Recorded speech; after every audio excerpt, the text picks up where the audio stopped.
So I'll tell you a little bit about the Media Center. Mike, if you want to go to the next one. A little bit of our backstory and how we even exist. This is, we're really unique. We're a result of the tornado and the visionary that people of this community had to build for the future.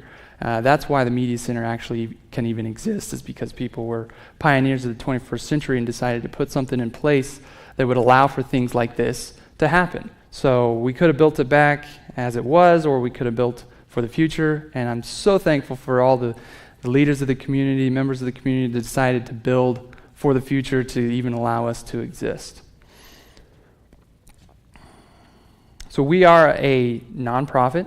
We're a 501c3 with a mission, and we really adhere to our mission with everything that we do. We try to put that forefront of everything that we do, which is to engage, support, and empower communities through quality multimedia technology, education, and training. So as a result of that mission, that's what we're here doing today, is putting that mission in the forefront. And so we feel like we do this pretty well, but we feel like we can always do it better. And so that's why we're trying to do things like this tech conference. Go ahead. So education, as I mentioned, is part of our mission, and we put a lot of emphasis towards that in several different variety of ways. Community classes, similar to this, as a community, we're trying to bring people in to give a wide variety of different education, not always related to just software programs, but we do try to do photography classes. We're going to try to do more videography classes, things that are kind of niche, but also we're going to do some stuff that's really broad for people too. So it'll hit and miss on for people. We do school classes. We do have a great partnership with USD 422, comes down from the school to work with me on video production and graphic design classes. They also are a big part of the broadcasting that we do at the school. The classes there are integral to that part of the Media Center and actually making that happen. Plus they're getting the education part of that as it's going. So we invite other schools from around the areas to come and utilize us, whether it's just a field trip to get kids exposed or to try to integrate some of our capabilities and knowledge into their curriculum. We're completely open to helping schools in any way we can.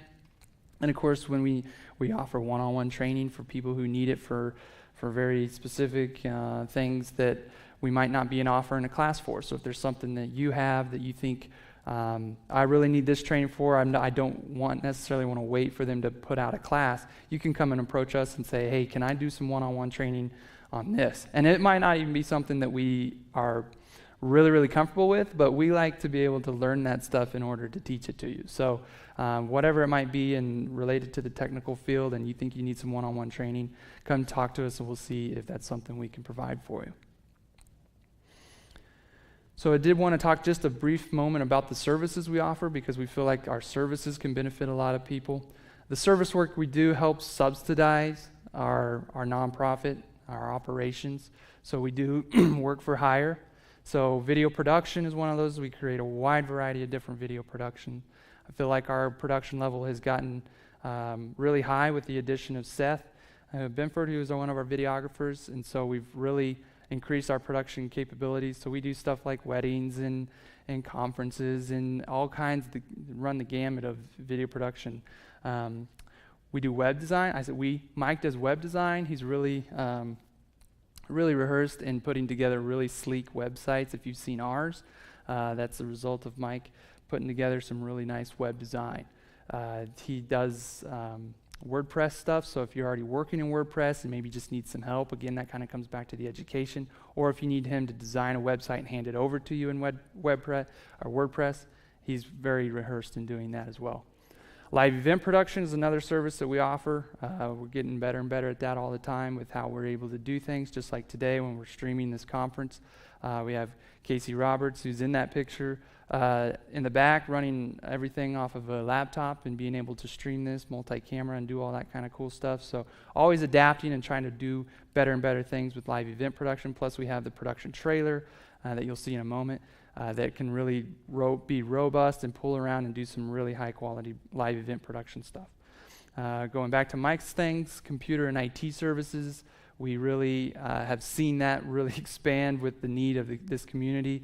Whenever you don't have somebody around doing computer and IT stuff, and then you add it, all of a sudden it's people coming out of the woodwork. You're just seeing everybody showing up with a computer issue or a phone issue or something. So he stayed super busy just with computer and IT work. Plus he does stuff for businesses. I think he was getting calls all day yesterday because AT&T was going down, and his phone was ringing like crazy because he's servicing all these businesses and nonprofits and organizations around this community through his IT services. And then we have added a lot more of our graphic design and printing.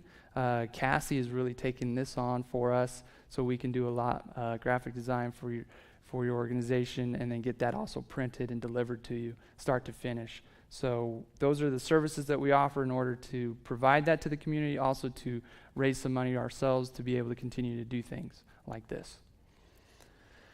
And I feel like we have resources that are unlike anything else, probably in rural America. I'd like to see a comparison to see, if there is somebody else out there that has some of the things that we have, especially in a small community like we have them. But we have a very robust media lab upstairs there at the Commons, which is just down the block here, with 14 stations, plus an instructor station. So if you need to do some training somewhere and need some put people in front of computers, we have a great facility to do that. We also have a full production studio, television studio, with green screen capabilities, lighting. We can go live from that location, no problem. A very, very high-tech production studio down there as well. I guess play the video if it'll play. We love our drone. We get to get out and fly it around and get some really great shots with that. And so we feel like that having that technology also is just one of those huge advantages to some of the things that we can offer.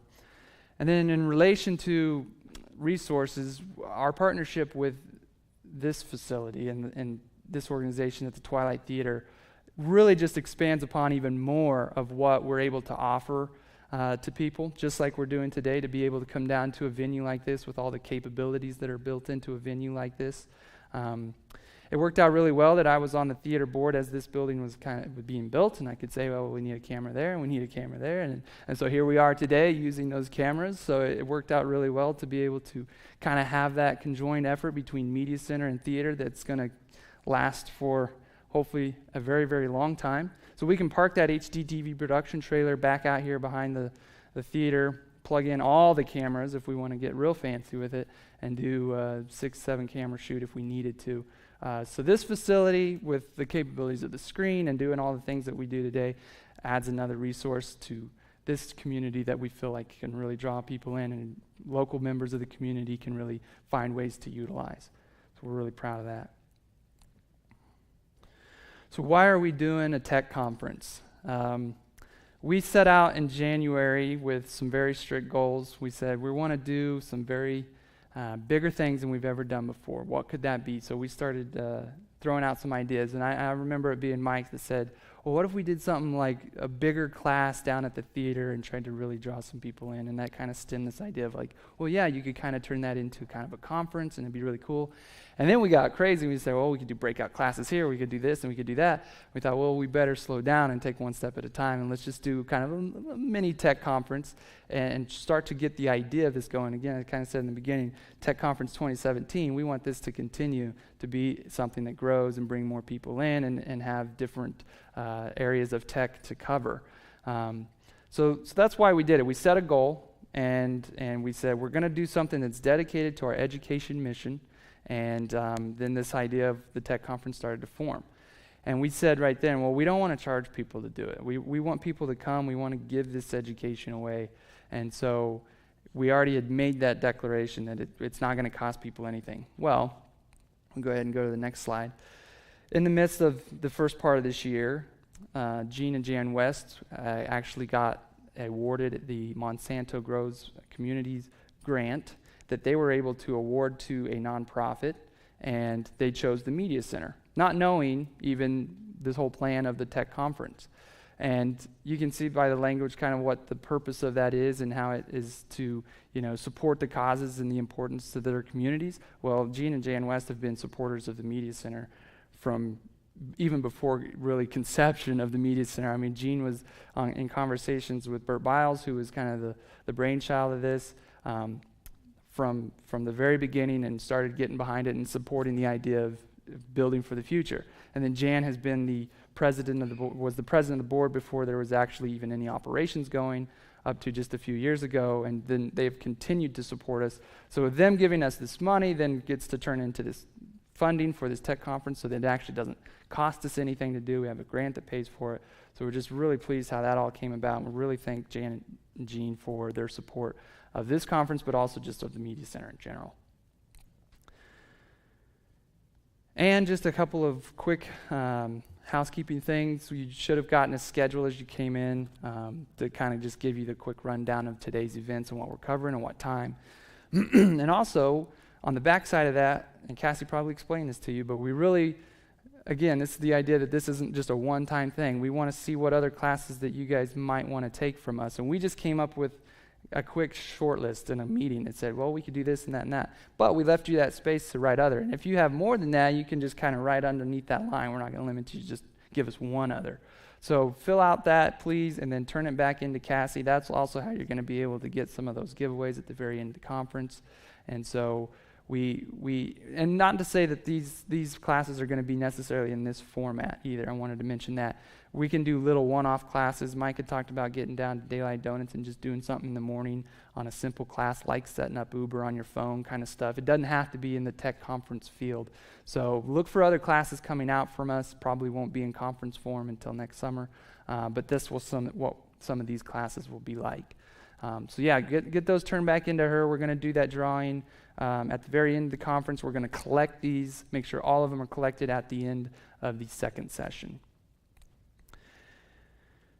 And I think with that, then I get to turn it over to Mike, who's going to play a video about he's going to introduce it, he's going to play a video and then tell you guys all about when I work, because I don't actually use it all that much, just enough to approve payroll and that kind of good stuff. So. All right, well, thanks everybody for coming. Hopefully we can get all these topics covered in our time allotment. So When I Work is a payroll system. It's an employee scheduling system, and it's very powerful. There are a lot of systems out there that do a lot of these things independently, but When I Work brings together all of these different aspects of, you'll see in the video, there's just a lot of things that it covers. So we'll start with the video, give you guys an idea, then we'll go into details about some of the things that are mentioned, and we'll go from there. Meet Sam. Sam runs an awesome business that's growing like crazy, which is good. But he spends way too much time scheduling employees, which is bad. Sam knows there must be a better way, so he tries When I Work. At a glance, he can see exactly who's available and who's not, right on the schedule, without flipping through sticky notes and a bunch of emails. Now he has the right people at the right place at the right time. He can even dive in and make sure there's enough people scheduled during the busiest time of day. Everything is color-coded and easy to organize, which is fantastic. But here's where the magic happens. When Sam is finished making the schedule, he pushes this really nice green button that says, Publish. An email and text message just went out to all of his employees, letting them know when they work. That was awesome. Now there are no more excuses. But let's say that Jake doesn't like that he was scheduled for Tuesday morning. Jake can put in a trade request with only the people who are qualified and available to work his position. Then Sam can approve it from his phone while doing something more enjoyable than rescheduling everyone that wants to whine about their shifts. Now he has a schedule that works, so he can simply repeat it and make small changes as needed, taking his scheduling time from 8 hours a week to 15 minutes. This gives him more time to play tea party with his daughter, or play catch with his son, or buy flowers for that special someone. You get the idea. When I Work makes scheduling and communicating with employees really easy. It fits into your mobile life, so you can do more of what you like and less of what you don't like. But wait a minute. What if Angie called in sick while Sam was playing catch? No biggie. Sam can find someone to work Angie's shift and still catch the ball before it hits him in the face. When I Work only shows Sam who's qualified and available, taking out the guesswork. Way to go, Sam! Oh, right, the time clock. With When I Work Attendance, Sam can quickly set up a time clock using a tablet or computer, or he can make things really easy by letting his employees clock in from their phones. And since the phones have GPS, Sam knows if his employees are clocking in from the correct job site or if they're trying to clock in from their couch. He can even rest easy knowing that they can't clock in before their shift starts. The best part is that if Jake misses his shift, Sam gets a notification that Jake hasn't clocked in. He can log in from his phone and send out an open shift request to just the employees that are qualified to fill in for Jake. His employees can accept the shift from their phone so he knows they're coming in. Now, instead of calling 15 people who will ignore his calls, he can help out on the floor until the replacement arrives. Finally, when the pay period is over, Sam can quickly review everyone's timesheets and export or process payroll with one of our payroll partners. Scheduling and attendance work together seamlessly, like they were built for each other, because, they were. When I Work. Schedule your employees, track their time, text them updates. Go to wheniwork.com to start your free trial and spend less time scheduling.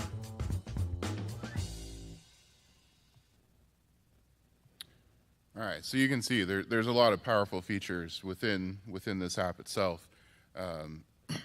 I know the one thing that people always ask about is the GPS clock in. We'll get into a little bit more detail here about that. But first, this is an actual example of When I Work. This is actually our real theater scheduling account right here. So I figured it'd be a lot better to show a real world example in this case. So when you first log in, you're presented with a lot of data, which is great. You can easily see comparative numbers from your previous week for the amount of actual hours versus scheduled hours and how that compared from the week before. So you can see how your payroll is growing or decreasing week to week. It's really nice to be able to see those numbers and see where you're at. Also, as you scroll down through here, you'll see other things. So like I can see my schedule from this dashboard too.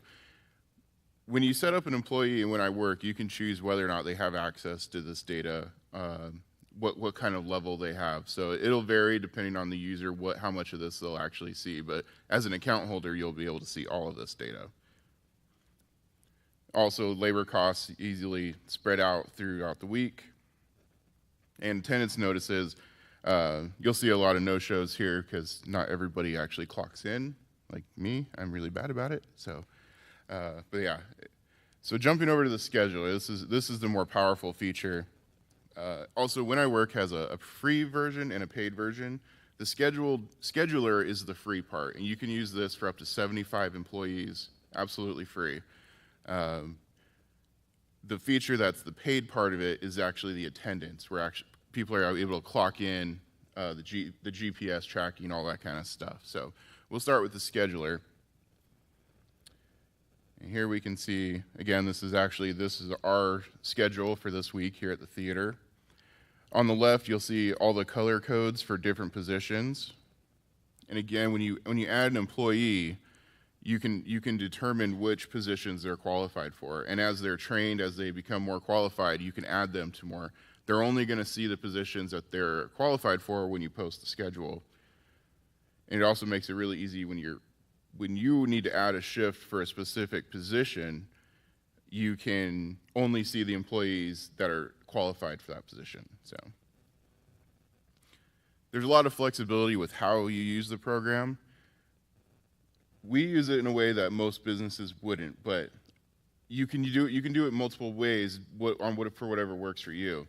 We post all of our shifts as open shifts. So we know we need a box office attendant, we need a concessions attendant, and all of these specific things each week, and we just post them as an open shift. So when we save the schedule, everybody gets a notification saying these positions are available, and the employees can go in and grab the shifts that they want. I think it's a really great way of doing it, but I know that does not work for a lot of businesses, but it is a really neat option. And like they mentioned in the video, if someone were to call in sick or not show up, you can move that position they were assigned to an open shift, and then anybody that is qualified for it will get a notification, and then they can grab it. So it's a pretty neat feature. So there's a lot of options in here. Employees can go in and mark themselves as unavailable for a certain date.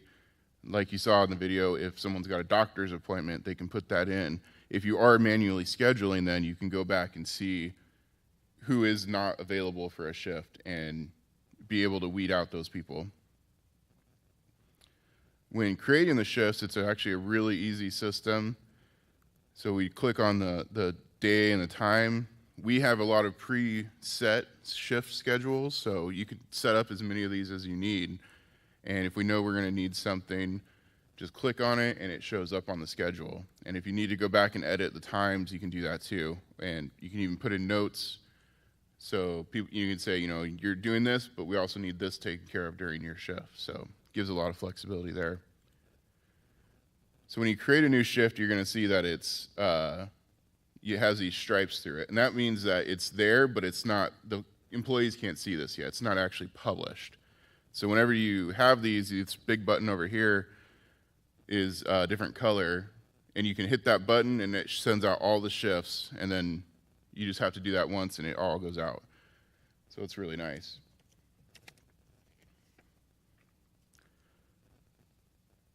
So again, in the video you saw if somebody needs to drop their shift. So let's see if I can do this. Normally you would do this through the phone, so it's a little different, but I can say find a replacement.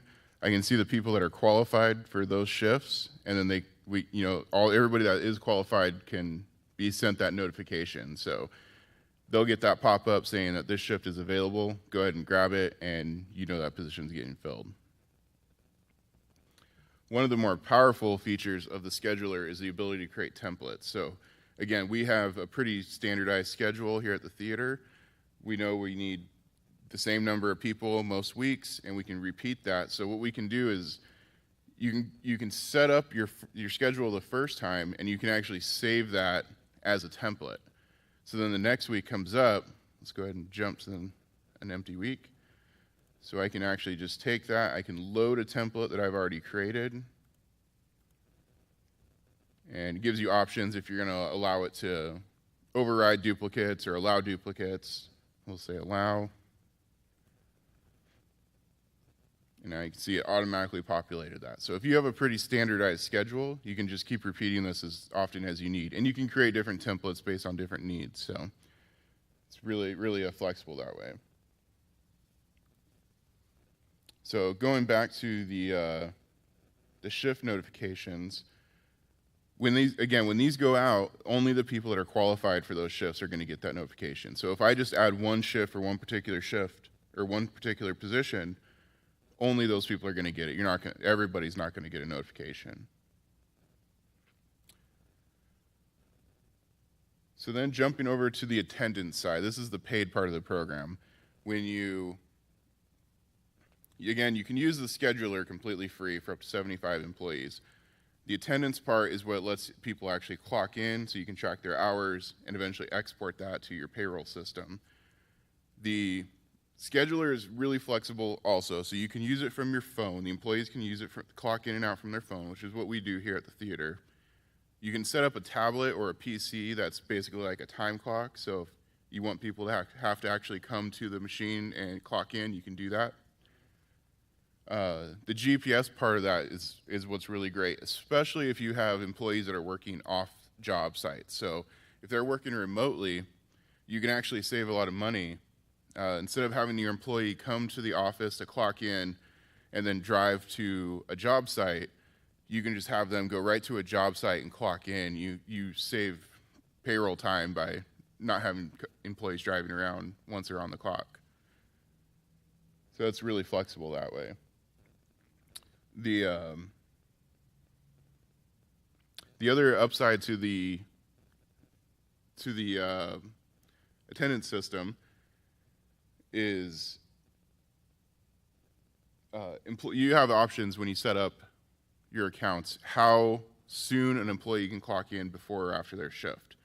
So again, this is really flexible. Here at the theater, we actually have this window wide open because people might come in, like last night we had people coming in and out to help set up stuff here. And they weren't actual scheduled shifts, but they still need to clock in. But if you're worried about that, you can set it so somebody can only clock in or out within, say, 10 minutes of their scheduled shift. So you can control that. People aren't clocking in and out, an hour before they're supposed to. Gives you more control over your schedule that way.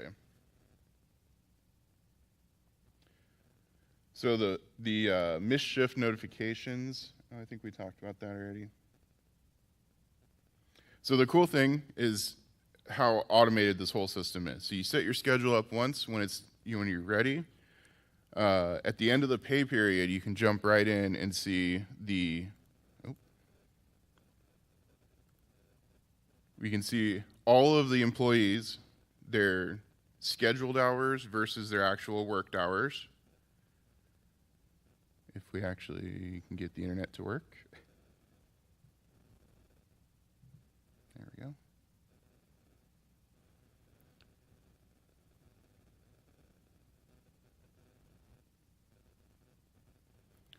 So we can go back, we'll look at our last pay period here at the theater.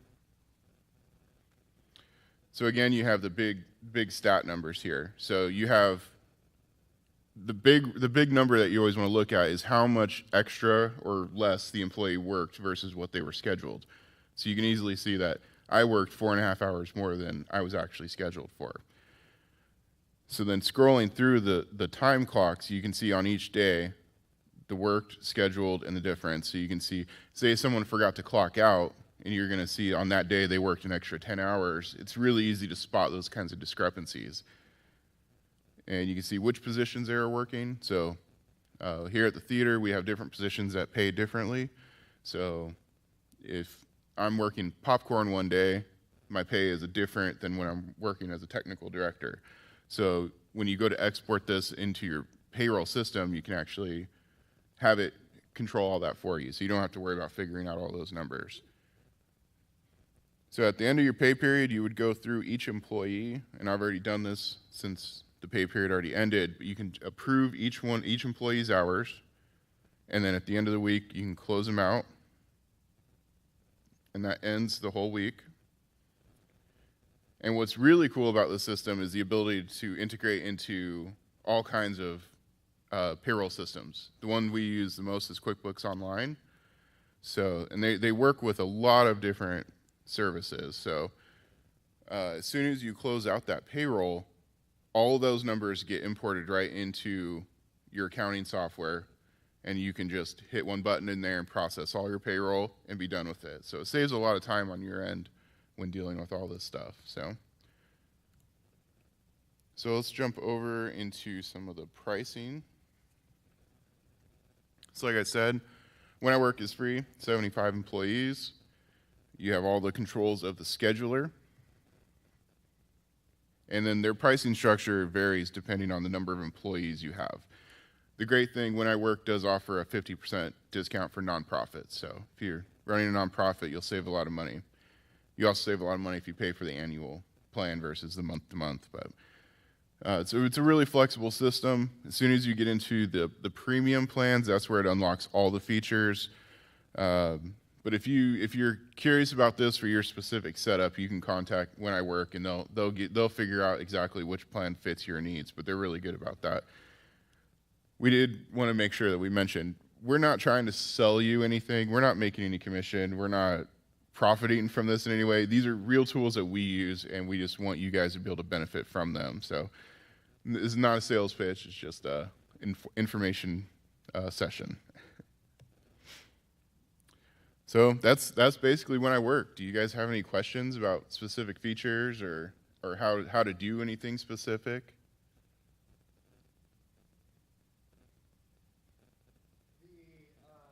So I know you said it can go straight into your payroll system. Yeah. Is there a report function that it would just print out a simple report for you? Yes. So you can, instead of exporting it to a system, you can actually just export it as a spreadsheet. And you have all those numbers. And the cool thing about the spreadsheet, it gives you two separate pages. One is all the specific clock ins and outs, so you get the detailed minutes there, the GPS locations if that's a feature that's enabled. On the second page, you'll have the finalized numbers. So this employee worked this many hours as this shift, and you can just do those manually if you need to. Yes, so you can go back to any date you need, as far back as you need. Any other questions? Yes. It can be edited. You have to reopen it, and then you can edit it again, and then you would close it out again. It's really just the closeout system is there to just protect numbers, so you don't actually change something if you don't mean to. So.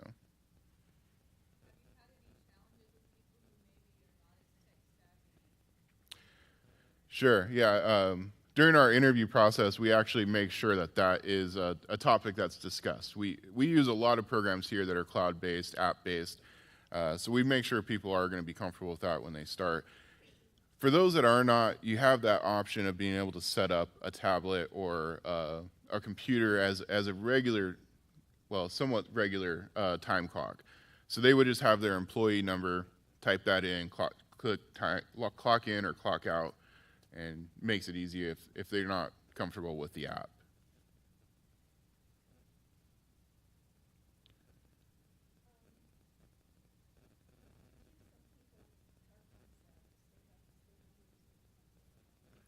Yes.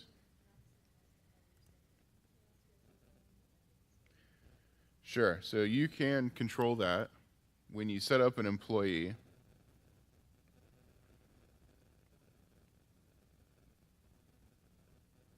Sorry, internet's a little slow. We're live streaming here to billions of people. So we can actually say, so you can assign the payroll wages, and you can say the maximum number of hours this person is allowed to work. So in our situation, since we do open shifts, we have a set schedule of hours that we post as available. So this isn't a big factor for us. But yeah, you can definitely control that per employee if you need to.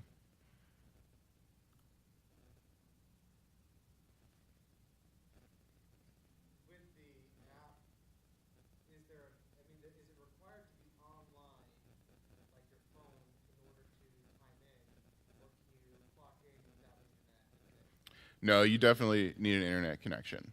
Yes.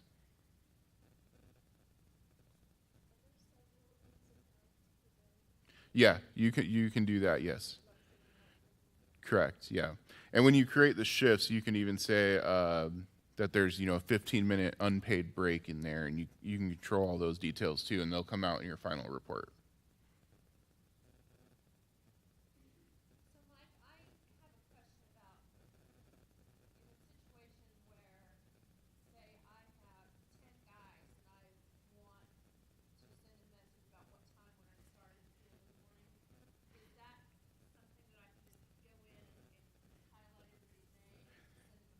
Yeah, that's a feature I didn't even mention in here.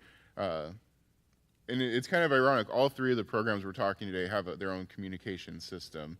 We obviously like Slack, which is one we're going to be talking about. But in When I Work, you do have this option. So it's called Work Chat. So you can create a specific chat with certain groups of employees. You can chat with a specific employee. But yeah, that's all built right in. So you can send a message to everybody and they'll all get it.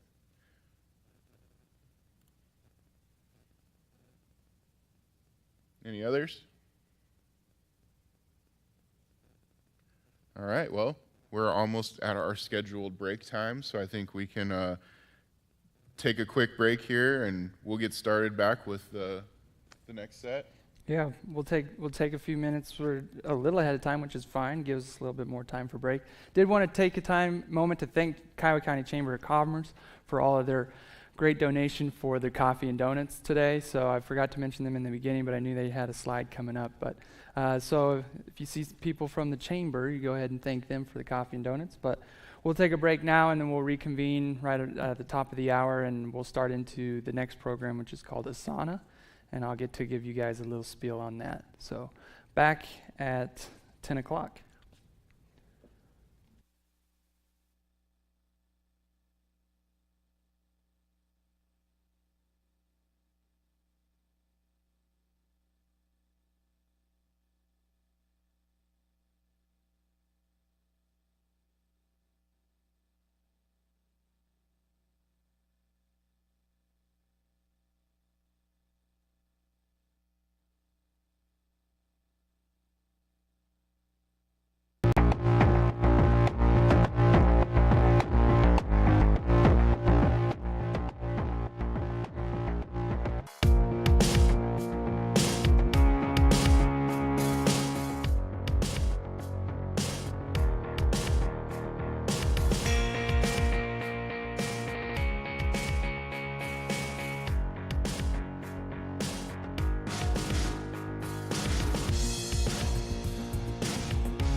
Kiowa County Media Center is your local resource for graphic design and printing.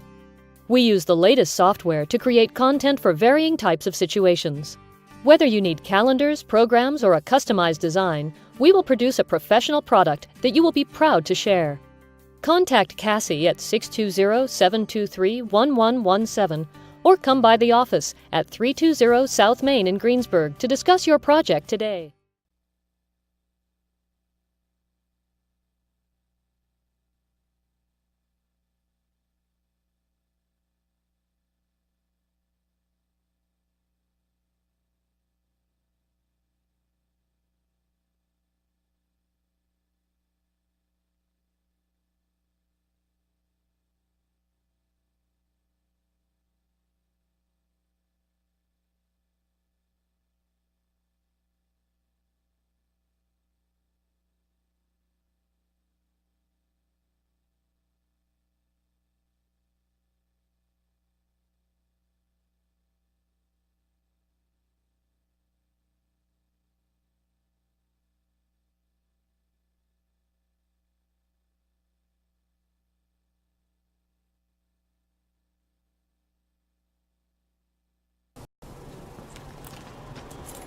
I love those refreshers when people step in and go, I cannot believe this exists in a town of this size in rural America.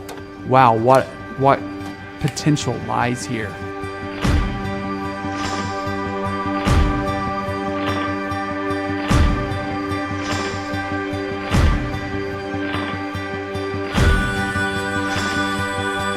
The media center design from the get-go was to create a facility that both belongs to and is run by members of the community.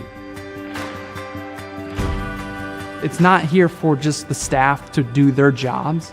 It's actually put in place for people of this area, of this region, of this state to actually come in and use. And to keep those doors wide open for accessibility, I think really makes this unique and special.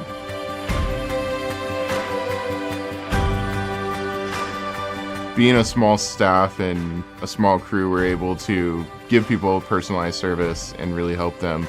And also being a nonprofit, our focus is not trying to nickel and dime people for every service we do. It's about education and really helping people and serving the community. Education is at the core of our mission, and so we take a very hands-on approach. If kids aren't touching the equipment or playing with the software, they're not learning it. I mean, they do it all, and they're 6th, 7th, 8th graders, and that's unheard of. With a little training, you can teach anybody to take a camera and tell a story.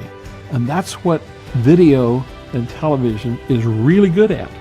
Perhaps the most powerful medium, because you can show people things, you can take them to live events, you can take them to important meetings, but you don't have to have 15 people, on the payroll to do it.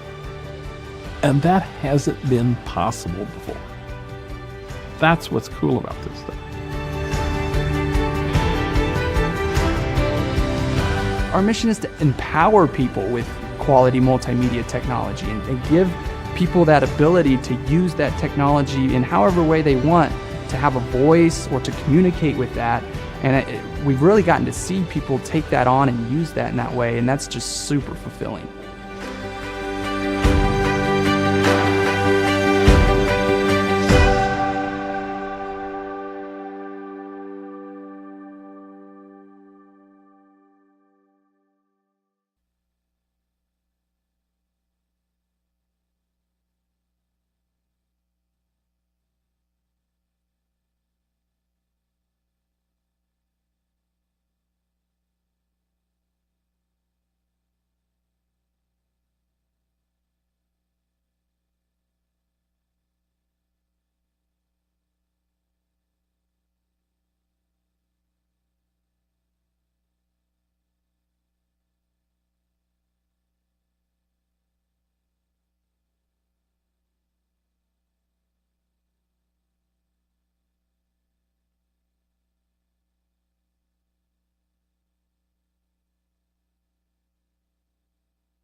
Well, we have this thing called Focus Friday on the days that we go to school on Fridays because we have a 4-day modified week. So we try to do something outside of the district.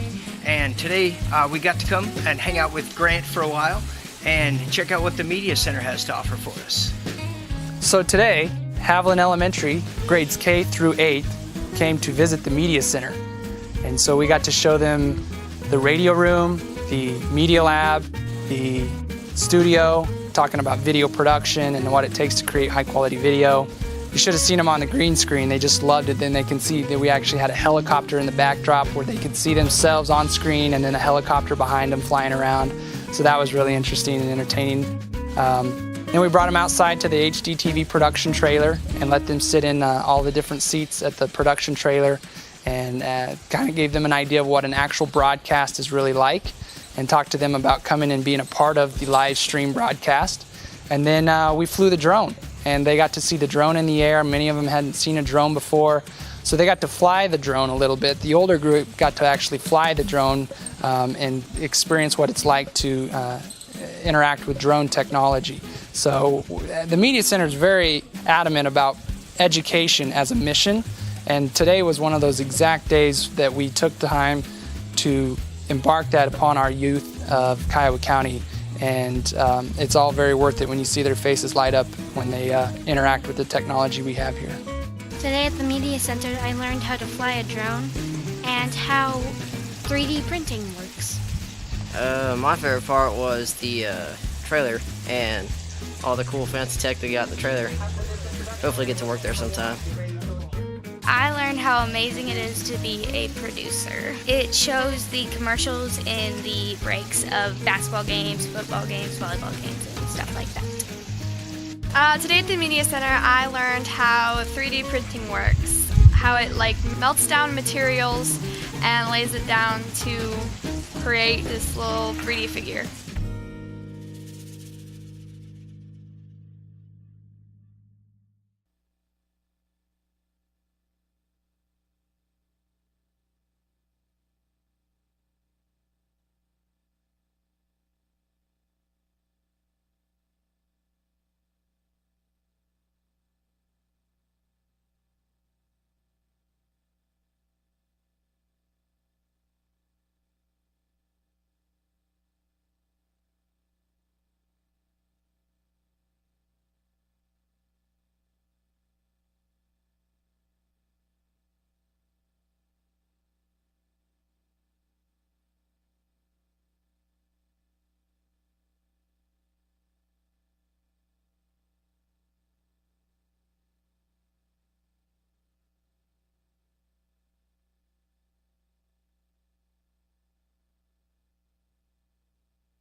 At the Kiowa County Media Center, we tackle a variety of technical repairs, whether it's cell phones or laptops, web design, or camera surveillance.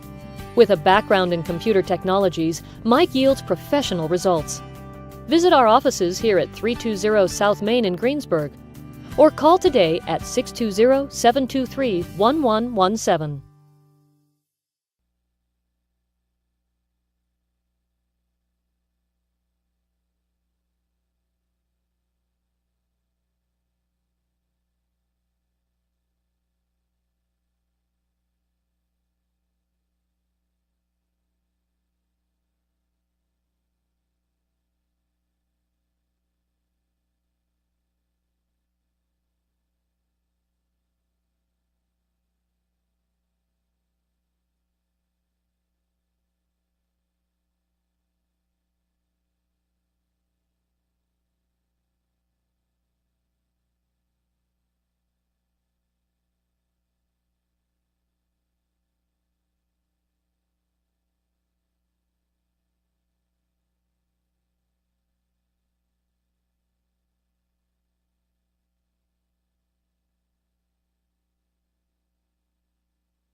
Welcome everybody. We are here testing out all of the extensive equipment and software and all sorts of cables, trying to make sure that everything goes really, really smoothly.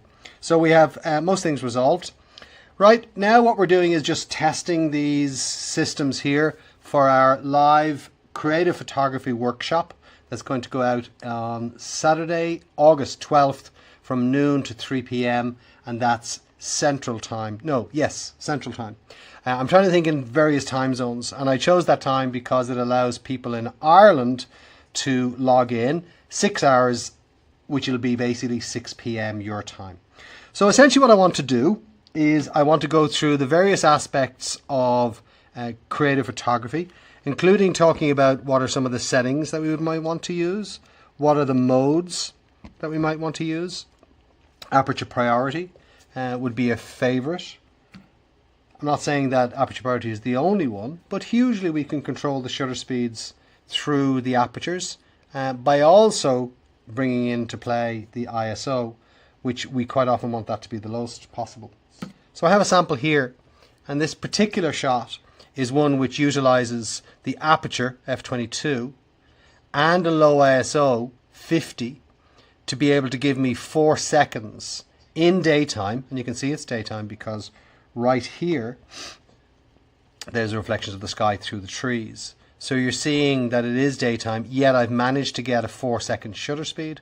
And the reason I want 4 seconds is that I can see the movement on the water. That's really what I'm looking to do. I'm looking to be able to give a sense of movement in the speed of that water. Whereas if I take a fast photo, a fast shutter speed, it would freeze it all. So it gives a kind of dreamy effect. And I can take control of that. And in fact, I can, to a huge degree, take control through any of the modes. There are limitations in some of those modes, of course, and we do need to be mindful of that. And on the course, I will actually be talking to you about what those settings would be, what the different modes are good for, maybe what they're not so good for. So I will outline that more on the course itself. So this is just really a test. We're trying to make sure that we can go camera 1, camera 2, camera 3. We're getting sound, we're getting in sequence with the video, and the video isn't jumpy. We think we've got it resolved right now. There's a few pay raises actually on their way. There's some people at the back of the room, and they're going to see a nice little bump in their weekly paycheck. All right, guys. Okay, thanks a lot for dialing in. We'll talk to you later. Bye.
10:01, I'm a minute late, I apologize. We're gonna go ahead and get busy with the sauna here. I'm gonna start off by running a video, kind of does a great job of explaining how it's powerful with teamwork. So I'll let that happen here. Contrary to popular belief, individuals do not change the world. The Golden Gate Bridge, the internet, the driverless car. None is about individual accomplishment, but rather the power and beauty of teamwork. The way hundreds of people doing different jobs act like thousands of people doing the same job. Teamwork is more than an assembly line at the auto plant. It's a dance that needs every player caring about their own job and the whole job equally. Because a great team is measured by only one thing: what they get done. Maybe Kennedy pushed us to space. Maybe Zuckerberg conceived Facebook. But anyone smart enough to have an idea knows they need teamwork to bring it to life. So here's to great teams who coordinate, orchestrate, and get things done. Asana, how great teams get things done. Okay, so we started using Asana 3 years ago or so, and I can't tell you how drastically it's improved productivity and organization. I will just start by saying I am not an organized person.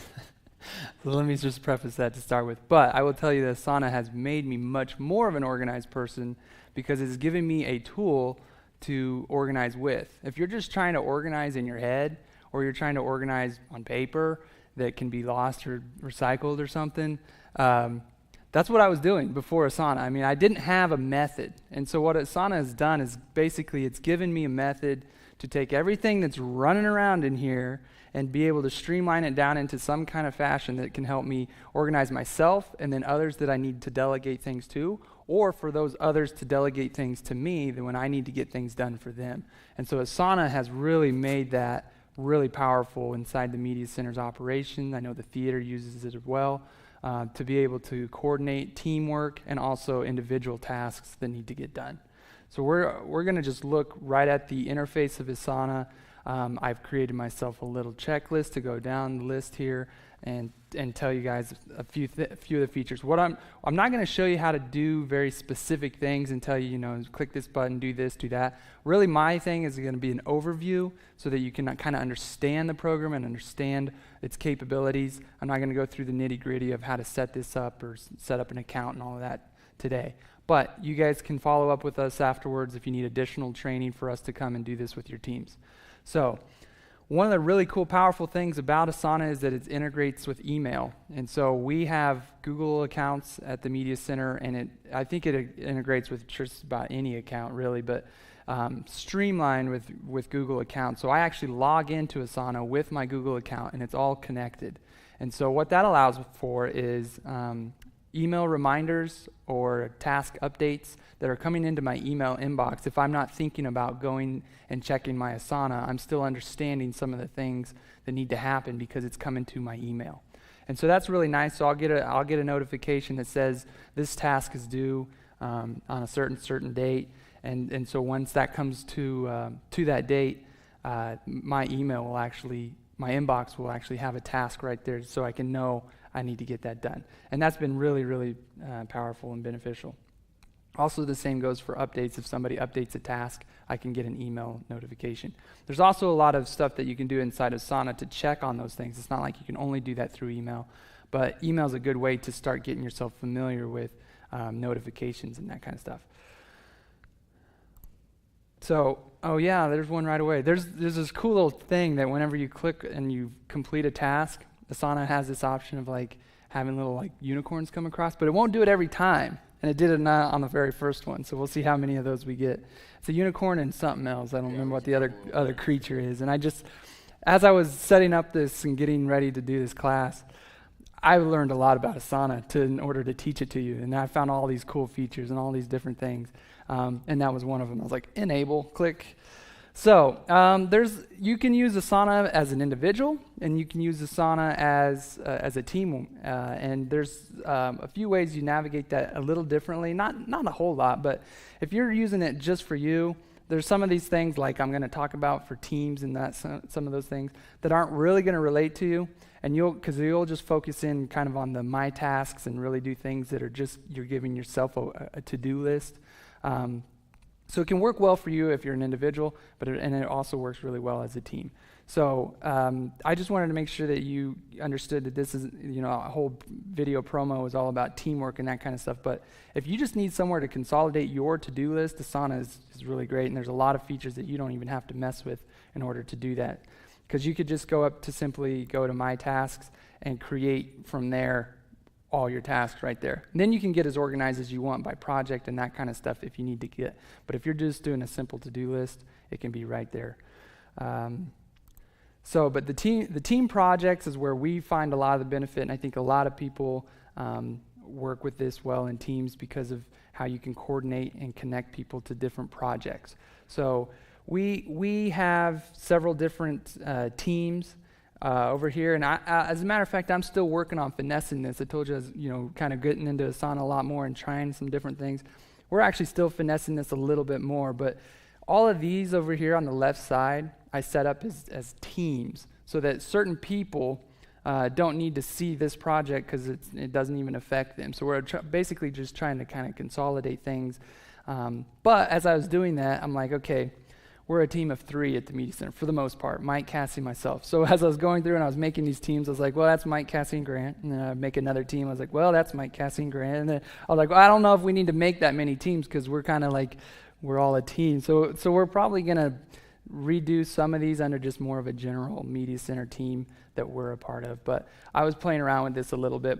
But as a for instance, this video production team is one that Mike doesn't have to necessarily know everything that's going on with it because he doesn't have to deal with that stuff very much.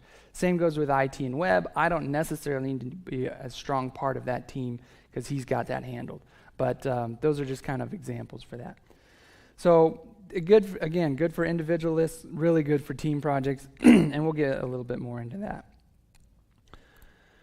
So just going to go through the interface just a little bit so you can see what it looks like, how you can navigate it a little bit. I did start talking about the side panel over here. One of the nice things I have already got set up is some of my favorites. I can go in and I can favorite a task, so it's right here, easily clickable. So this might be some of my most recent projects that I'm working on. I was able to put this one at the very top of the list so I can go to it really fast, find this list. The other one that we're really working on is right there, so I can get to it really quickly, and I'll show an example of that here in a little bit. So you got your little favorites list, and you can add quite a bit of different things to that. You have your teams list over here that you can create. I don't know if there's a limit on teams. I don't think there's a limit on how many teams you can have. So if you're in an organization that's really huge and you want to break out a lot of individual teams, then you can do that. Here's you're going to see some of your tasks and your things that you can do with that. When you click on a task, what's nice is it pops out this whole other thing that allows you to get really in depth with that specific task. And we're going to go through some of those things in a little bit.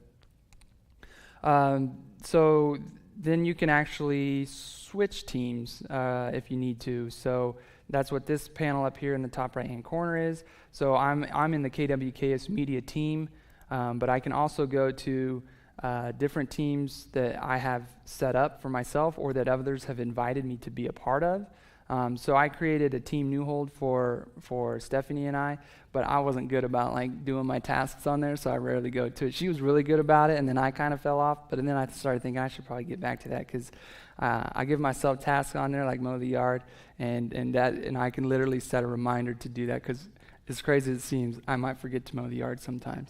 And then I still need to take Ren's 4-month picture, so I got to give myself a task. I really need to give myself a due date to get that done before she's 5 months old. So just stuff like that is pretty cool that you can create stuff at your home, and then you can actually navigate right back and get back to work stuff. So it works on a personal and a work level really well if you utilize it. I didn't utilize it enough at home, so it kind of fell away. And because I can assign Stephanie a task if I need her to actually do something, and she can assign me to tasks, and she did, and I just didn't do those. So she just stopped assigning them, and we stopped using it, and it was really my fault. So she was getting good at it too. Of course, she's like, oh, I can assign him tasks, huh? This is like the honey-do list in the 21st century. Like, it's getting kind of crazy, but it's really effective too. So that's part of this navigation up here, and then we're going to talk a little bit more about this as we go down that list on what some of these things are. But this is the basic overview, the layout of what Asana looks like. So in order to create a team, again, I said you could create several different teams.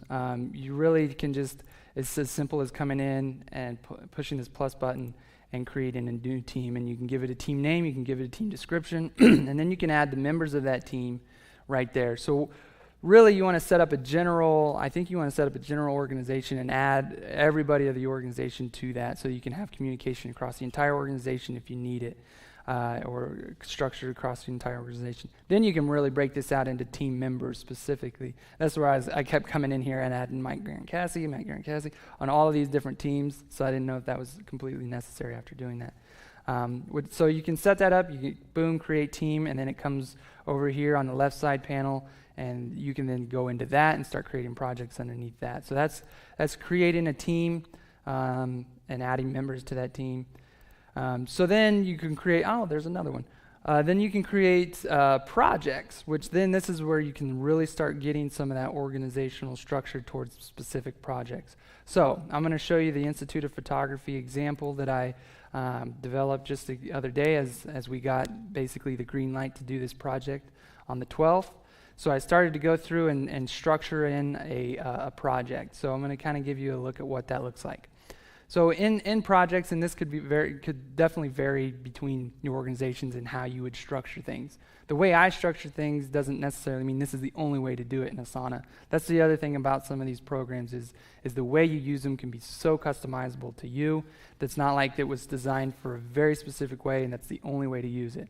So the way I set it up was I created a project, and then I knew that there's all these different kind of almost departments of that project that needed done and who that should be assigned to. So I knew we needed to do some marketing. So I could come in here and I could type in marketing. I'm actually going to undo that. So I could type in marketing, and it actually, you can see it looks like every other task until I would hit a colon there, and then it becomes, this is a section. So it recognizes and then turns it into a section, so then I can easily break that out and it looks nice and clean and organized, so then I can create a marketing section for that task. And then what I like to do and how I set it up, and again how you guys do is completely different, is I just start thinking about all the different things. So I'm like typing a list, or I'm typing a task that needs done, and I hit enter. And that just brings me down to the next line, so let's do this after here. I'm going to say,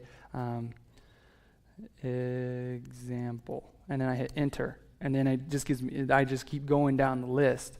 And what's nice is I can just, as your mind is going, and again, I don't know how you guys function, but for me, if I get kind of on a roll, my mind is just going, and I just want to make that list, and I just go, and I'm like, okay, this needs done, this needs done, this needs done, and I don't necessarily have to stop and think, okay, that should be a Cassie assignment, or that should be, I just know it needs done.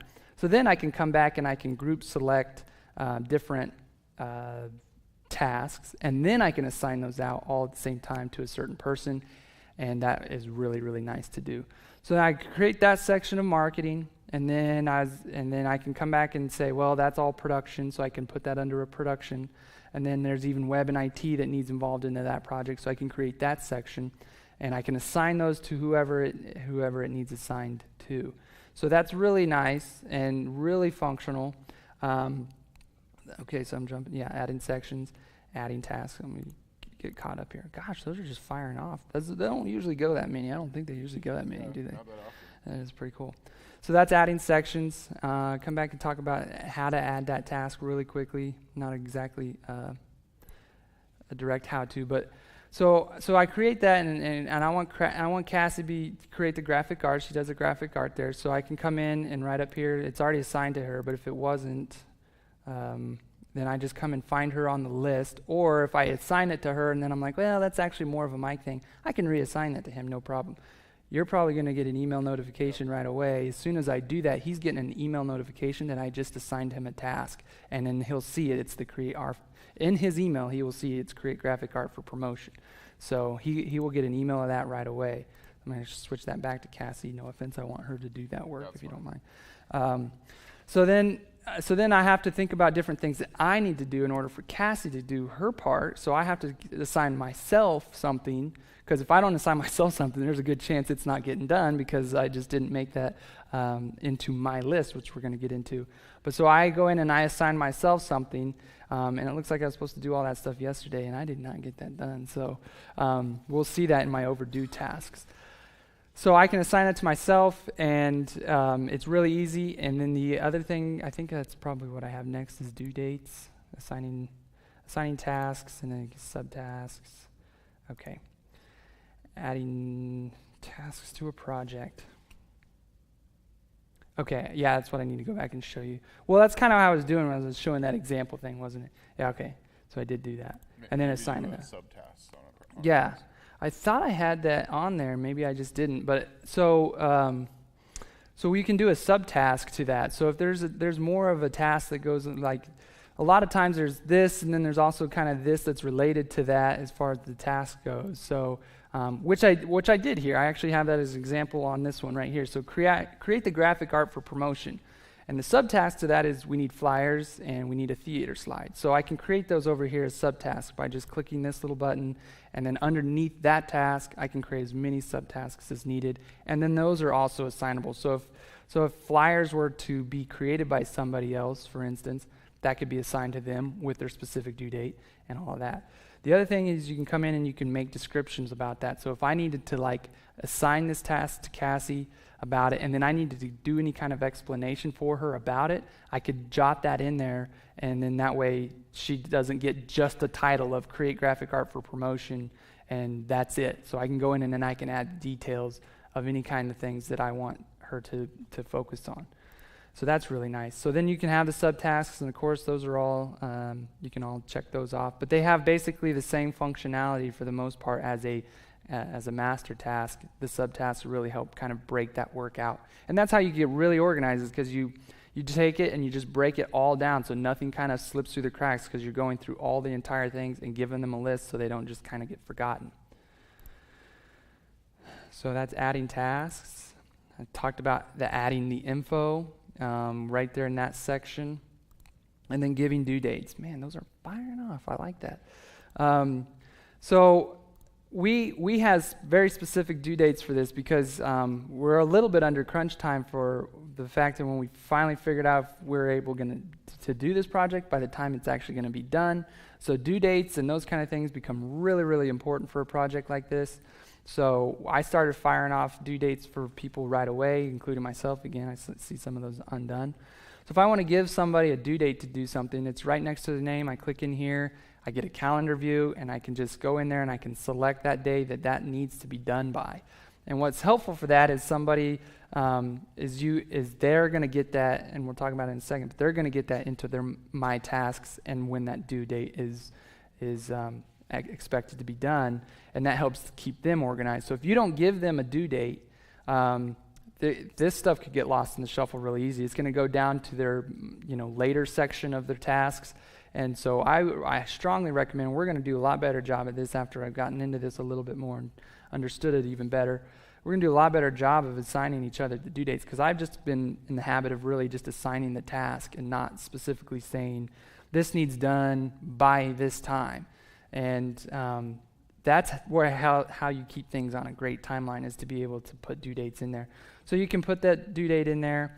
I don't know, you could schedule it out as far as you possibly need to, probably, which again becomes really beneficial. So if we book a wedding in 2018, we know that there's going to be stuff that's due right around that time. We can go in and book that stuff, due dates and all that, set it up immediately so that way it's done, and it'll just start to filter into our calendar as that time comes closer, instead of putting it in Asana, not giving it dates, and then here it comes and nothing's structured with dates, and then we have to come back and add dates to it. Because with something like a wedding, you get a date, you can start working around that, whether you need to go a week before you're calling the bride or whatever it is, and you just assign that task, and that way it's done, taken care of. Because Cassie can go in and assign me a task as soon as she books that to call the bride 2 weeks in advance, and that way it's taken care of. So she can assign that to me with a due date. Very, very productive that way. So that's due dates. That's assigning those due dates. The other cool thing about this is you can attach files to different projects. So if when I get my logo and stuff from Dave, then I can actually just come in here if I need to and attach a file. And so this can be any kind of file, whether it's an image or a document or all those kind of things.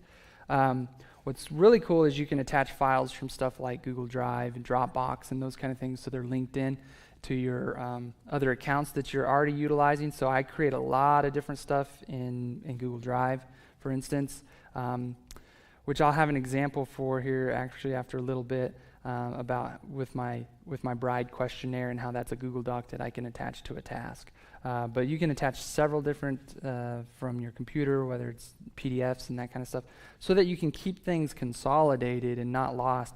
We're also going to talk about that a little bit and how that's beneficial in Slack. So I would say I do use this feature, but I probably don't do this near as much as I do, say, in something like a Slack channel, which we'll get to. This feature is nice if you're using something really dedicated to Asana and you want to keep everything inside of here. So again, it kind of comes down to user preferences for some of that. Doing okay on time. Okay, so we attach that. So there is team communication inside of Asana. I feel like it's really efficient, but we just have gotten to the habit of using stuff like Slack, but I feel like the team communication in here works really well. So if you want to communicate about a very specific project, or a very specific task, you can do all that communication right down here at the bottom of that task. So I could write a comment and I can say, Cassie. Well, I think I have to do an @ sign, right? @ Cassie. So I can direct that to her, direct that message at her and say, thanks for doing this, or something, whatever the conversation can be, and then I can comment on it, and then that'll live in that thread, and then any of those other teammates can come back and say, I just heard from Dave, and we're going to bump this up for an hour ahead or something like that. So team communication right inside there. I think is really powerful, but just to be honest, we're not using it that way, and maybe we will, but I think Slack has us covered in that way. And Mike's going to talk a little bit about Slack and Asana integration that I still want to kind of develop for us and see how we can really get the most out of that. So we're still learning this stuff, but we feel like we've got a handle on it just enough to get you guys going with it, and then we can be your resource if you run into questions in that as you start to roll it out into your organizations, because it's developing all the time. They're sending out updates all the time. All of a sudden I'll open Asana and it'll kind of look different. I'm like, oh, there they go again. They're updating, which you want from something like this. You don't want it to stay still and stagnant. They're always looking for ways to update it, and usually always for the better. So that's the team communication section. I did talk about group selecting tasks already and creating subtasks. I thought I might have had it down the list a little bit. Shows you how the organization, I could restructure that and get it a little better. But the group select task, again, I just now started doing a little bit recently, and has really been a benefit, because usually I was doing one task, going over, assigning a due date, and that's just a slow process overall whenever you could group select those, group assign, group date, and then be done with it. And then I showed you a little bit about how to create those subtasks as well. And I can't say really enough about how beneficial subtasks are for not forgetting the little things. Because it's like the little details that, really make a big difference. It's those little subtasks that if you don't put them in, it's just stuff that's not going to get done for the most part, that really probably needed to get done, but kind of just got lost in the shuffle because it never got jotted down as a task that needed done. And I would recommend also, if you're going to create those subtasks, to make sure you're assigning those and also assigning dates on those subtasks as much as possible, because again, it'll help filter that for the people who need to see it, including yourself.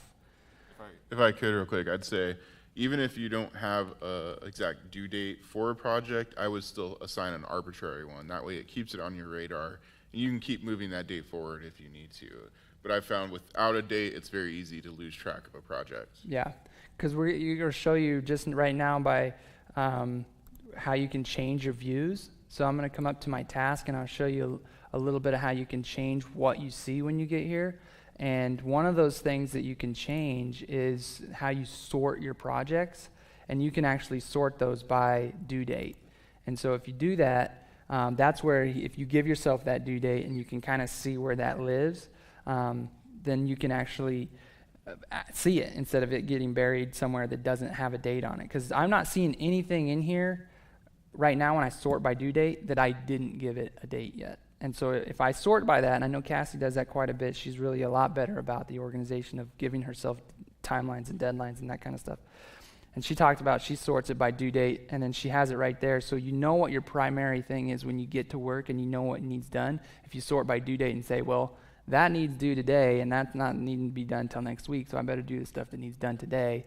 And instead of that stuff that's a lot more fun that needs done next week, so I'll just do that instead. Neither one of them have a date, so I might as well do the one that's more fun, right? So that's why the due dates they kind of put your priorities in place as far as your tasks, and that's why it's key to give things dates whenever you set them up. So you can change it by due date. You can change it to project views. So if you have several different projects and you just need to kind of look through some of those, you can sort that out pretty well. And what's nice is you can see that overall project, and you can see the tasks that are related to that project right underneath. That's collapsible or retractable. So if you needed to just kind of see what your projects are, you can do that, and then you can really get into what those projects are. And then you can obviously come in right into there right away. So it might be a quick way to sort some of those things. Come in, click to a task, get to some of those task parameters, get in there, do your thing, and get right back out. So if I needed to come in and assign that dates. One reason this hasn't gotten done, we haven't put dates on any of that, you know. So we want to overhaul our website, and we haven't given ourselves any dates to do that, and so it never gets done. Like, does it tell you when your task was created? January 18th.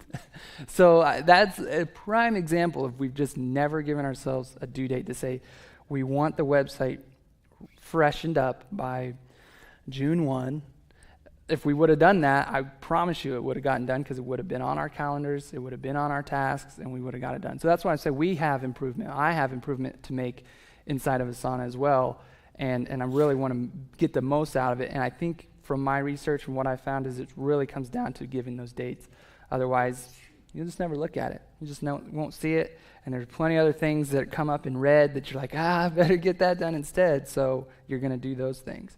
So you can sort by the project. You can sort here by if you needed to go back and see, and I do this several times. When I'm writing my board report, I will come into completed tasks, and I will see all the things I've done, because I can hardly remember.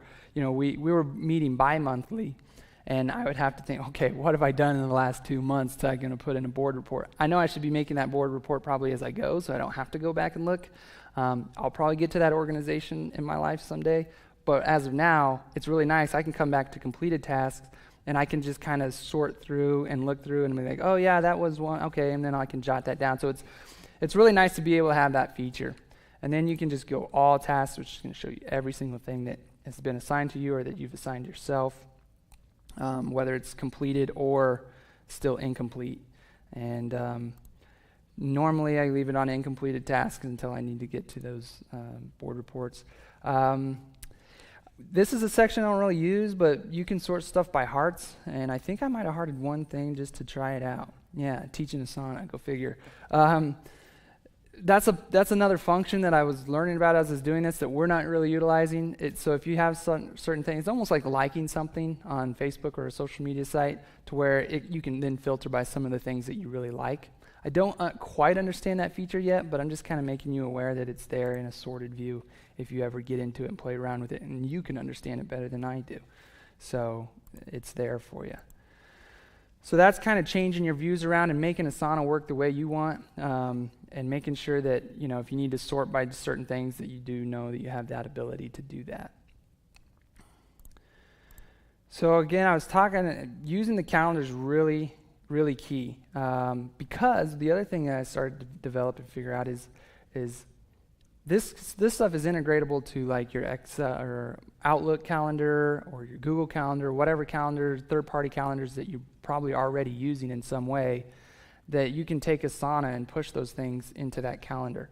And so the way I've been doing things is, you know, somebody talks to me about doing something, I'm like, yeah, that would be good, we should do that. And I'll go to my calendar right away on my phone or whatever, and I'll put it in my calendar to do it. When I really should be putting it in Asana and then giving myself a due date and letting Asana push it to my calendar, so then it's actually, there's a task inside Asana for me to do. So I haven't been really, I don't think my workflow has been great, and I think it's going to get a lot better because of doing it this way. But what's really nice is you can do calendars by projects, so you could export a calendar to you could export a project calendar to your third-party calendar, or you can export all of your tasks. So you can actually turn those on and off inside your calendars. Do you know much about Outlook calendars? Can you turn those on and off? I haven't used it much in Who uses an Outlook calendar? You can turn different calendars on and off, right? We use Google Calendar, so I didn't know. But what's really nice is I can turn on I've made a calendar just for this project and export it to my Google Calendar, and then it populates everything that I need to do on Tuesday into that calendar. And then I can just toggle that off if I don't want to see it. So it's really nice to be able to do that. And I'm going to get a lot better at doing that. So there's calendars inside of Asana as well. So I should have started with that because that was top of my subtask list. But there's an inside Asana calendar. So if I go to this and over here, you'll see calendar. So I can get a good calendar view of what this project looks like. So if you're kind of a visual person and you like to see the dates in the columns, kind of like I do whenever I look at a calendar, I rarely look at a calendar in a week view. I don't know why. I feel like I always have to see a month view. I don't know what that is, but when I see this view, then I can see that over here on Monday and then all the things that I've scheduled for myself to do on Tuesday, and the fact that we need to be having a clean and organized studio by Friday, or at least I had it on Friday, and I thought, I better bump that back a little bit because things happen. So then I go in, I give it to myself on Thursday in case there's overflow on Friday, and then we're doing this thing here on Saturday. So it's nice to put that in, be able to see it as a calendar, and then again, also export that if you're using more of a Google Calendar. And the way you do that is really simple. Just come to the task and say, copy, sync to calendar. And again, I don't know how Outlook works if you just can paste in a URL calendar, but in Google Calendar, you just copy this, say add another calendar, paste the URL, and then all of a sudden it just populates. Boom, your Asana calendar is in your third-party calendar, and you're seeing it immediately. So that feature is really, really cool for me, and that'll help a lot more on organizing my weeks and days and time to get things done in a timely manner. So using calendar, very crucial. One of the other features that I really, really like, and I feel like just all we want to do is reduce some workload.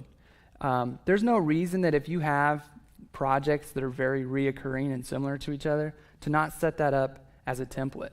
You could set up a project template. So if you do something that has the same kind of tasks involved in it every time, maybe it's a weekly thing, or for us, the prime example is a wedding. So we're going to do the same exact tasks inside a wedding.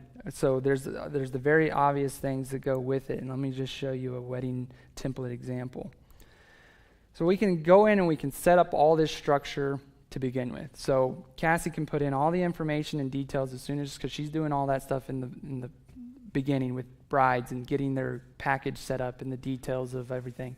She's doing that initially. So she can go in and she can put all that information right here for me. So as soon as I need to see it, it's easy to find. And the other thing is, so she's going to do this stuff every single time we do a wedding. So it doesn't make sense to remake all those subtasks and do that every time. We created a template. Same goes with the video production portion of a wedding. All of these different things go into a wedding production. So we create that, set it up as a template. What's really cool is whenever you copy paste this template to make it for one of your new bookings, you can keep the assignee as part of that template. So Cassie's going to do this stuff every single time. Now the video production part of it could change between it being me shooting the video or somebody else shooting the video, but we know that Cassie's going to do this in the proposal, this in the contract stuff. So when we copy paste that template, she's going to be assigned to it immediately, automatically, because that's her portion of that. This is where I was talking about it's nice. As soon as you set something up like this, so we have the template, and then you copy paste that template into an actual project, to then go in and give yourself dates right away. Because whenever we book a wedding, we make the new project, the dates should already be there. So she can go in right away on the new one and say, when do I need to send that proposal or whatever? Give the date, boom, be done with it. So same goes with when I like to prep the gear a day ahead. So I can give my task that as soon as so I'm doing a wedding on Saturday. So I've given myself the task to do on the Friday before. And I can do that as far out as I need to, and that's part of that organization. But if you have that template, it's already there, and all you have to do is come in. I'm pointing here, and you guys can't see that. I realize that now. Like, check this out, guys. But no, then you can just come in and assign it. So if Seth is doing this wedding, I can come in, I can assign it to him, and I can give him a due date. Although I don't really micromanage Seth and tell him to prep his gear the day before. I think he knows that kind of stuff. So this structure is a little bit more for me in the wedding stuff, but it can transfer over to anybody else that might come on and do weddings with us that might need some of that organizational structure assigned to them. So that's really nice. So the wedding templates, or just the project templates as a whole, really, really powerful. We're going to be using those for other things, like if we do a sub-state event here in Kiowa County, which we've done several times, there's a list of things that we have to do the same thing every time that we want to broadcast a sub-state event in Kiowa County. To find the sponsorship, to find the crew, all the things that go into it. So why do I have to recreate the wheel every time? I just copy-paste the template, re-give it due dates, and be done. So those templates are really, really beneficial. So the adding projects to favorites, I kind of talked about that a little bit so that they can show up right here. And so that's just simply coming into a project and then clicking this little star, and that'll put it over here for you. And then you can reorganize these if you want to give them different priority. So I wanted to put this at the top left, easiest to find, get back to it quickly. I set it as a favorite. I organized it to come up to the top, easy to navigate. So if you're working on something and you need to come back to it fairly quickly, favorites are a really great way to do that. So the My Tasks, I kind of mentioned that a little bit. They're going to be the stuff that you've assigned to yourself, or somebody that's assigned to you, or that you've assigned to yourself. So I'm going to come back up to My Tasks. And I can get that sorted view here now. The stuff that I need to do today, and the stuff that's kind of overdue gets kind of left in today's because you haven't got it done, so you still need to get that done today. Or you can set stuff as upcoming so that I can see that I have this stuff that's really kind of right on the next cusp of what I need to get done.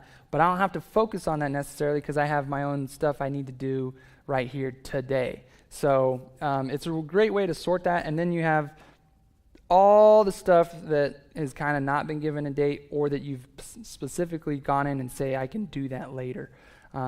So that's, and then it's sorting it for me right now by project view. All my later stuff is in project view because there's a ton of it. So that's kind of the My Tasks section of how you can sort that and see your priority stuff of what needs done in today versus what's upcoming. So the inbox is your kind of your notification center.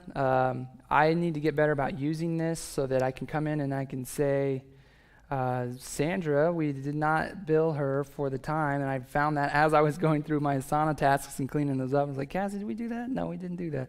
So I put that in as a task. I can see now that she has completed that task, and I can see all these other things that she's completed. And it's really nice to just kind of get an overview of everything that's happening for you right here in this, basically your notification center.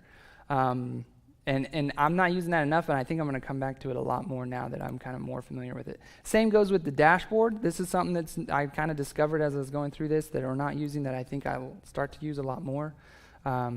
Is you can put some of these, your more priority projects, you can put them into a dashboard view so that you can kind of monitor that progress as it's going.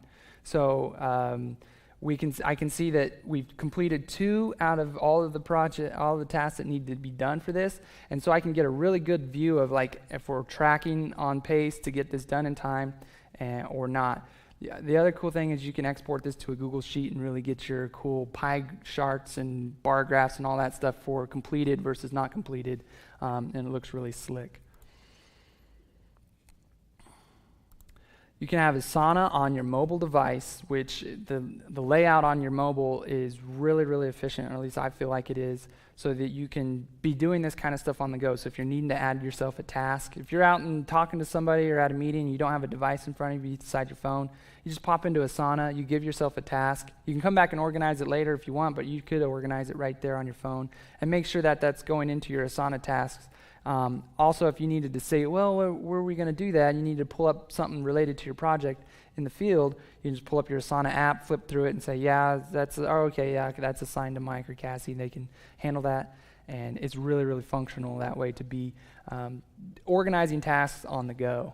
So I know I didn't leave you all the time. You guys have enough time. I'm going to turn it over to Mike because he knows all the additional features and then also some of the costs that are related to using Asana.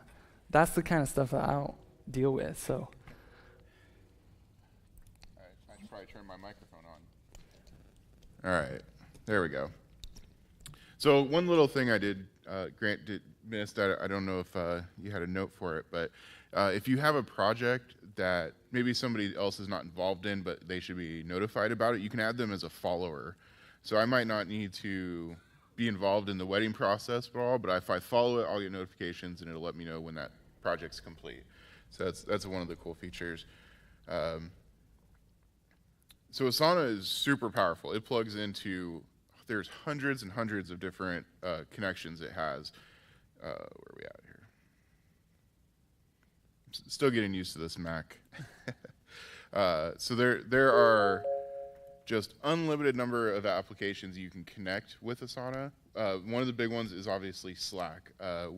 We don't utilize this as much as we could, but you can have, when we get into Slack, you'll see how this can work, but you can have all your Asana notifications going to your Slack channels. You can even create and assign channels or tasks from within Slack. So there's lots of different systems. If you're using another system, I'm sure there's a connection for it. Asana makes it really easy for onboarding. As you can see, there's a lot to it. There's a lot of different things you can do in there. At its core, creating the tasks and assigning them is what you're really wanting to do, and you can grow as you get used to it. Asana makes it really easy to learn these features through their guide system. This is kind of something new that they just launched recently. So if you're just getting started with Asana, you can follow through, and the cool thing about this is it works just like Asana. So as you follow through their guides, you can actually check off the things that you learn. So you haven't learned how to plan your day yet, but once you get to that, you can mark it off and just keep going through. And then as you get used to the program and you're ready to involve your whole team, you can switch over to this section and start doing all the onboarding, getting everybody on what they need to do, how to get used to using these kinds of programs. It really is we talked a little bit about, there's a psychology behind using these programs. You got to get people into the right mindset, and when they do, you start seeing the benefits of how this saves time and how this keeps your organization running smoothly. So as far as pricing, first off, Asana does not offer any kind of nonprofit discounts. When I talked to them about this, they said that their pricing is so low that it's hard for them to offer a discount. But the great thing is you can still use it for free, up to 15 members, unlimited number of projects. So if your organization is less than 15 people, there's still a lot of room there. So unlimited task projects, 15 members, dashboard, all this stuff's included. If you do need some extra features, being able to invite guests in, private teams, all these features you see here. If your organization requires single sign-on services, you can get the premium plans for $9.99 per user per month. So, and if you're a really big organization, they do have enterprise options, but I don't think there's many businesses in Greensburg that would require that. So yeah, that's basically it. I think we can move over to if anybody has any questions. Yeah, if we have questions, we're going to have Cassie pass the mic, just because people on the live stream won't be able to hear you otherwise. Any questions on Asana, sir? Is there a discount for paying annually, like Yeah, yeah. If you pay for the whole year for your whole team, you will get a discount.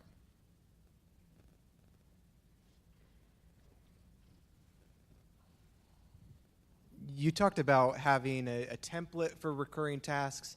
Is there a way that I can say, so for example, with the city, Stacy has to do the newsletter once a month, that I can just set that as a recurring monthly task? Yeah. So you can make any task reoccurring when you assign it a due date. So you can say set to repeat, and then you have all the different options for how often you want that to reoccur. I didn't know that. That's awesome. Told you, there's so much of it. It's a big program. It comes back to being flexible. Every organization's different, and some use it in different ways. So you can do what works for you. In utilizing this program, if you have people that aren't on Asana, but you assign a task, like they're using Outlook or something, will it go ahead and push that notification to them? They probably can't respond to you, but what's the limitations of that if they're not on Asana? Basically, they would need to be in Asana. It's only going to work with that. So, like I said, with the free plan, you can add up to 15 people in your team.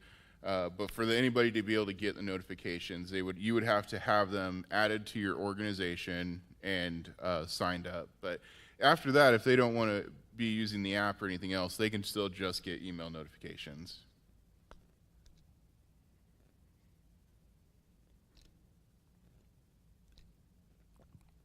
So right now it looks like you're in a web-based app. Is there a desktop program that you can use with Asana, or is it just something you'd have to pull up with the internet? Yeah, you have the option of both. You can get the desktop app, the browser version, or the mobile version too. That's a great point. I was going to mention something. I have Asana set as one of my automatic tasks that load inside of Chrome. So most of you are probably familiar. You can set up whatever you want. As soon as you launch your Chrome browser, whatever customized tabs can pop up for you. Asana is my number one. So it's always there, because he mentioned it, but part of getting the most out of Asana is actually using it, and it's kind of about creating a habit to get into it, actually make yourself do it, because it doesn't come all that natural. I mean, maybe more for organized people it does, but to actually like dedicate yourself to getting into the program, making yourself a task and all of that, when you can say, oh, I could just write it down right in front of my, but you could lose that really easily. So it's about making that habit and getting into it. So it is good to either have an app, loaded on your desktop that you can get to, or have it automatically populate inside your browser. I was going to mention too, when it comes to the email notifications, you can choose what kind of notifications you're getting. I know when we first started using it, my email was just flooded with every task that was created for every team member. You can fine tune that, or even turn them off if you have the Asana app. Then you'll just get the push notifications from the app. So you have a lot of control when you're doing that. Any other questions?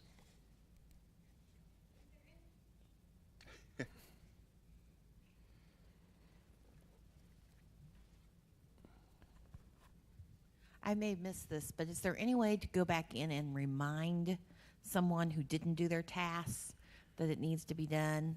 And say, hello, where that are is you? part of the notification system, so you can actually have it set to remind you every day or every 3 days after a task is due, to keep sending you reminders and keep you on task.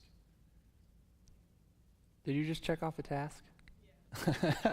Stacy just checked off a task, and I got an email notification to my watch that she just got it done. Thank you, Stacy, for getting that done. Yeah, it was a 2 months ago thing. That's the other thing is, actually, I'm glad that happened, because if you forget to check off tasks, there's no way to know nobody can know if you got that done or not. So it is actually really important and very satisfying to go in and check off a task. So make sure you're doing that too, because then otherwise you just have all this clutter. Like, we'll sit down at a staff meeting and I'll open my Asana and we'll be talking like, oh, hey, I did get that done. And check. All of a sudden I'm checking off 5 things that I did last week, kind of thing. So it is also important to go back to it when you do the task, check it off so that all your teammates can know that it did get done. Yeah, and that goes back to, like you were talking about, board reports. Sometimes if I do something that wasn't in Asana, I might go add it and mark it as done just to have that there as a reminder when I go back to look for it. So. Yep.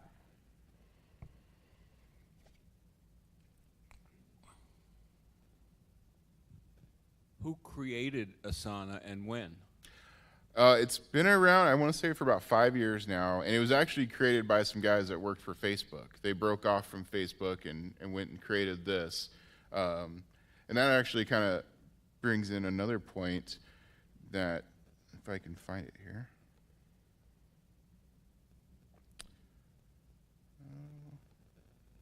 Asana is used by a lot of very large companies, so I know it was here somewhere. Yeah, we were seeing that yesterday, weren't we? The amount of companies that are starting to use this. Because I was doing my research, and a lot of this is designed towards just large, like you're saying, enterprise type of companies, and that's where a lot of that team breakout really makes way, way more sense. But what's nice is it's versatile from an individual user to use it just to keep tasks organized, or somebody like Google or Facebook and these kind of organizations that can get the benefit out of it. So the scale is as big as it gets.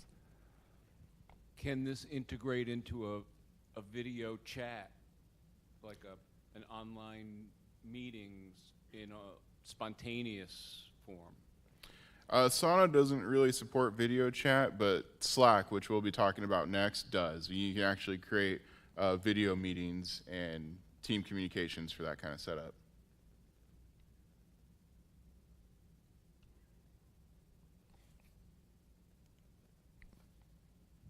So I'm looking at Asana to kind of be what we talked about, sort of my hit by bus.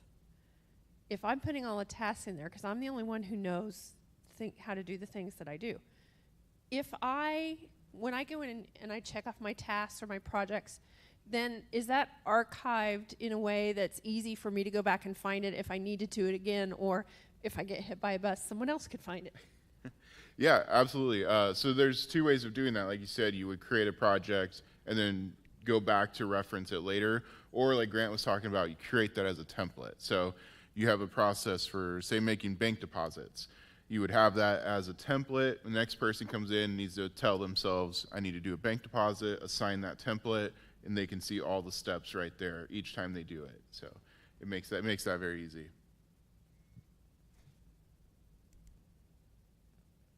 All right, any others? If not, I think we'll go ahead and take a break. If you guys want to make sure your cards are filled out and drop them off with Cassie, we're going to be doing the drawing right after we finish the Slack, and we'll go from there. So, yeah.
I love those refreshers when people step in and go, I cannot believe this exists in a town of this size in rural America.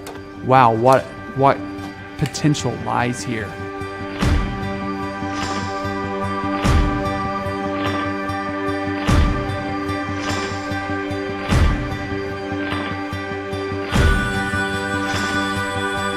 The media center design from the get-go was to create a facility that both belongs to and is run by members of the community. It's not here for just the staff to do their jobs. It's actually put in place for people of this area, of this region, of this state to actually come in and use. And to keep those doors wide open for accessibility, I think really makes us unique and special.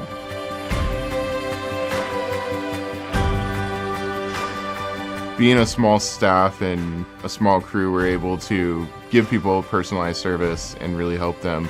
And also being a nonprofit, our focus is not trying to nickel and dime people for every service we do. It's about education and really helping people and serving the community. Education is at the core of our mission, and so we take a very hands-on approach. If kids aren't touching the equipment or playing with the software, they're not learning it. I mean, they do it all, and they're 6th, 7th, 8th graders, and that's unheard of. With a little training, you can teach anybody to take a camera and tell a story. And that's what video and television is really good at. Perhaps the most powerful medium, because you can show people things, you can take them to live events, you can take them to important meetings, but you don't have to have 15 people, on the payroll to do it. And that hasn't been possible before. That's what's cool about this stuff. Our mission is to empower people with quality multimedia technology and give people that ability to use that technology in however way they want, to have a voice or to communicate with that. And we've really gotten to see people take that on and use that in that way, and that's just super fulfilling.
All right. All right, so we're going to move into Slack now. We do have another video. Before we start that, though, I just want to explain. Slack is a communications tool. There are lots of communication tools out there. Slack is very different, though. Slack has a lot of powerful features. It kind of combines all the good things about other communication tools into one. And I say this all the time, but I'm thoroughly convinced that Slack is going to replace email in the next few years. It's Slack or something very similar to it. It's just that powerful. So we'll go ahead and play this video, and we'll go from there.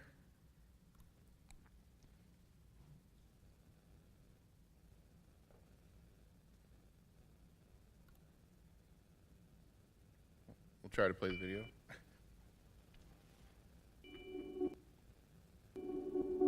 Modern communication is great.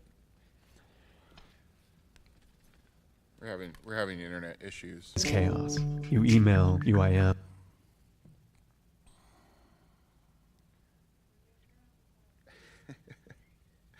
Let me switch networks here real quick, and hopefully this will get us going again. Sorry about that. You know, like I said, we're streaming to billions of people, and they're sucking up all that bandwidth. So, oh, those people. We are grateful for the online audience, though. Please don't go away. Modern communication is chaos. You email, you IM, you text, you talk.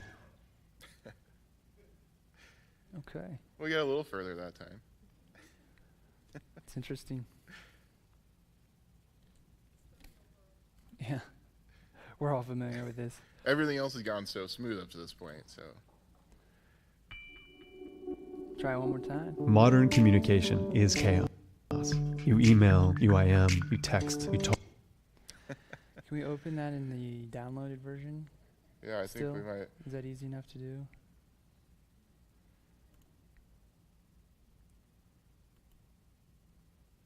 See, even tech guys have technical issues, just so you know. I mean, everyone's like, you're a tech guy, you fix this. Well, there's only so much you can do whenever the internet's not cooperating, right?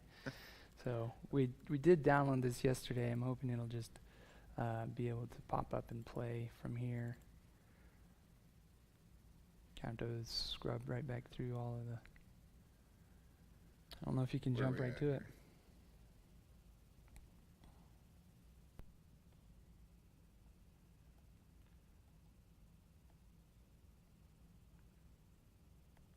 Getting there.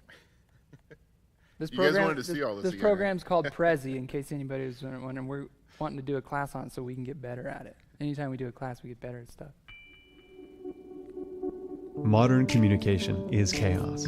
You email, you IM, you text, you talk, you CC, you BCC. Upload files in one place, link them somewhere else. Suddenly, someone needs a crucial file, so you pick through folders and inboxes, third-party notifications, threads, and chats, because you can't remember which way the message came or what exactly that attachment was attached to. It's a scramble. You make it work, but making it work is hard work. Life can be much simpler. Slack is simpler. Slack brings everything you need for teamwork into one place. Conversations happen in open channels, one for each project, each department, each office location. Here you can upload files, drop links, forward emails, throw ideas around. A quick glance at a channel lets you know how a project is progressing or what a department is working on. If you're new, you're not met by an empty inbox. You're met by the collective knowledge of the team, nicely sorted into individual channels. And if someone moves on to a different project, their input isn't locked away where old emails go to die. It's all there. A powerful search puts what you're looking for in your hands in milliseconds, searching every channel, every message, every document ever uploaded. With Slack, you're as in the loop as you want to be, from wherever you are, by setting notifications to the level you want. And all the services and tools you need integrate directly into the channels where you need to use them. It's about having all the information at hand to do whatever you do as well as you possibly can. More productive, more transparent, more efficient, and no more email. That's Slack.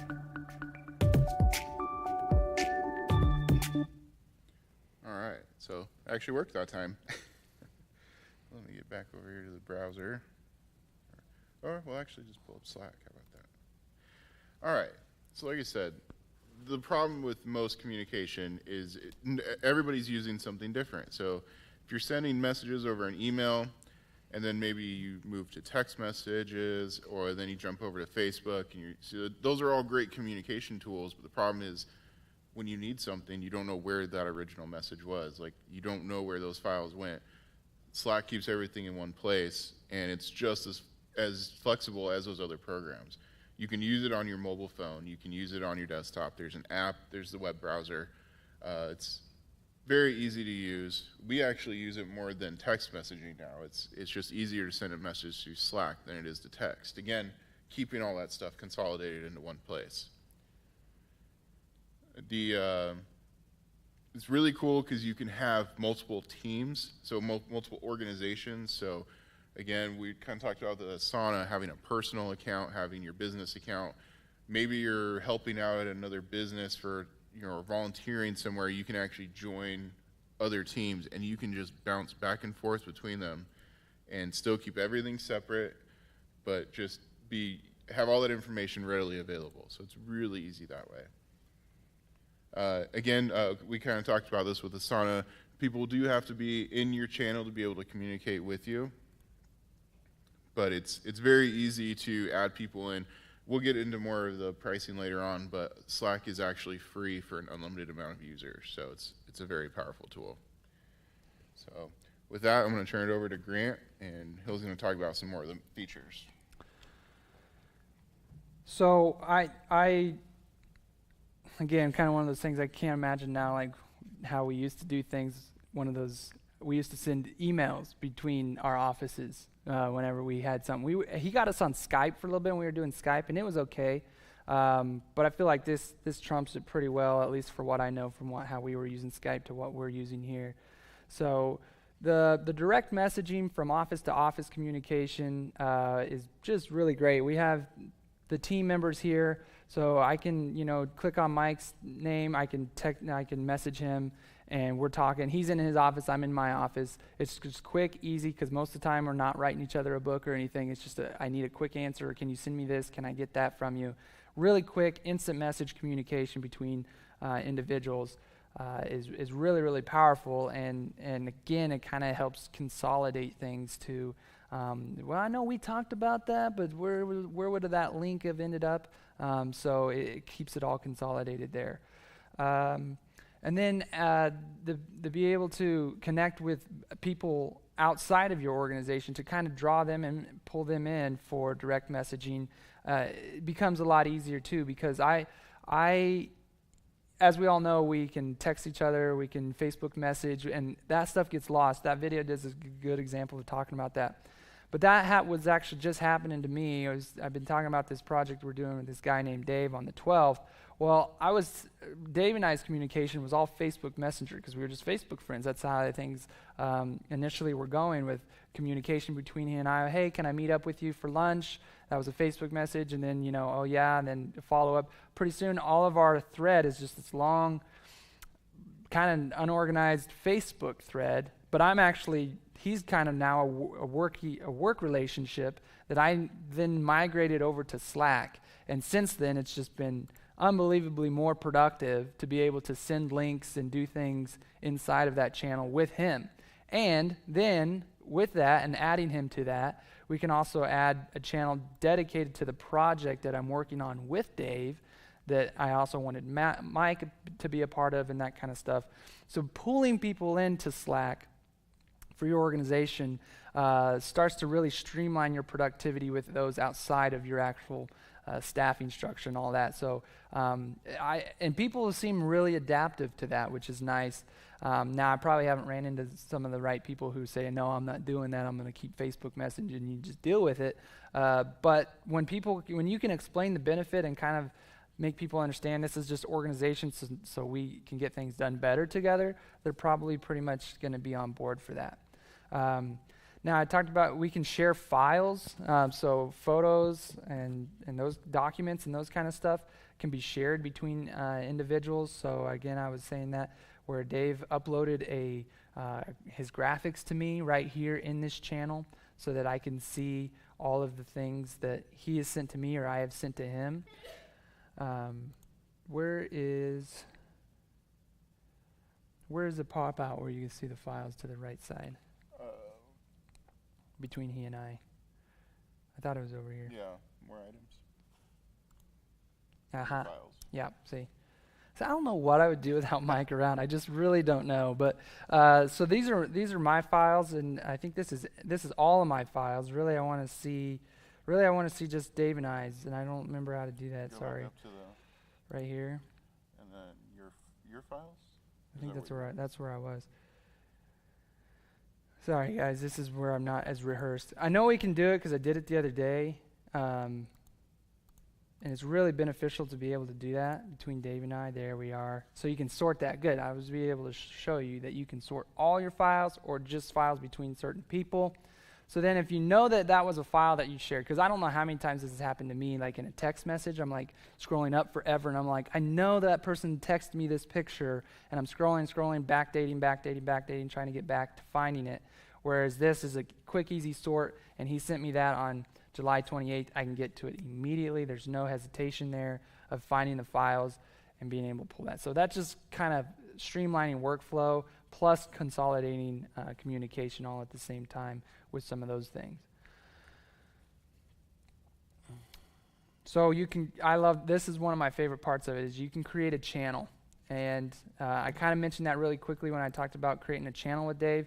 But I want to use this other example because of how we used it this summer when we were doing what's called the Combine Cam with the High Plains Journal.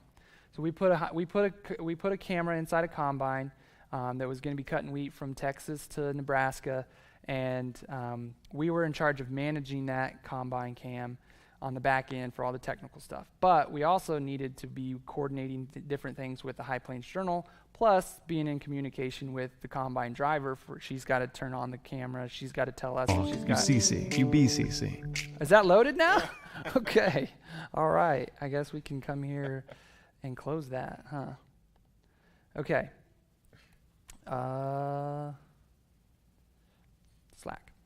So we all needed to be able to communicate. And the way we were originally doing that when the Combine Cam started is we had one email thread that was reply all every time. Reply all, reply all. And that got nasty when you go back to look for different things and you're trying to find attached documents and all that kind of stuff. So this year I was like, hey, can I get you on Slack? High Plains Journal said yes. Tracy said yes. All of a sudden we were able to create this Combine Cam channel. Mike needed to be in it because he was helping me on the technical back end. So anything that was posted in this Combine Cam channel, everybody who was related to that project is seeing that communication. So it's very efficient. So we were posting different links in there, and then the communication between, hey, can somebody get the Combine Cam up and running? And like maybe I'm not in the office and Mike knows that, and he's going to talk about setting statuses in a little bit. So he knows right away that the Combine Cam needs fired up. He's the guy in the office. He can take care of it. All that communication's happening with one message instead of Tracy saying, hey, I've started the Combine Cam on it, because her and I were texting a lot before I got her into Slack. So then what I would have had to do is, hey, Mike, can you start the, it's kind of just bouncing around that communication instead of one place for communication. And so we got everybody in this Combine Cam channel, High Plains Journal, Tracy, us, and communication was just flowing. And our issue never became communication. It was our issues were way things outside of communication. There was never like, oh, did I message you that, or did I say that, or whatever? It's all been right here. So the Combine Cam channel has been amazing for that. Yeah, one example of how useful this is if Tracy was having a problem on her end, instead of her texting Grant maybe not be in the office, and then Grant texting me, she just posted in the channel and everybody can see what's going on. It really brings that communication into the whole team. And High Plains Journal can know right away that, oh, we're having technical difficulties in case they need to do something on their end for social media posting and all that kind of stuff. Right away, everybody's aware because everybody's getting that same little notification once somebody posts in that channel that you're following. This over here, I think it turns white, or you'll have a little number next to it. It's kind of like a notification that you know something's going on in Combine Cam channel that you need to come and check on. And then you can scroll back as far as you need. All of that's archived right there. And so it makes it really, really efficient to be able to go in, see the communication, and follow it. And I just really can't get over how much that was a difference between the way we were communicating with email thread. And that's why he says, there's a good chance that this is going to do away with email. We don't email each other. I don't know the last time I sent you an email or Cassie an email. I have no reason to, because it's all right here, and it's so much easier to do instead of, compose, type in their message.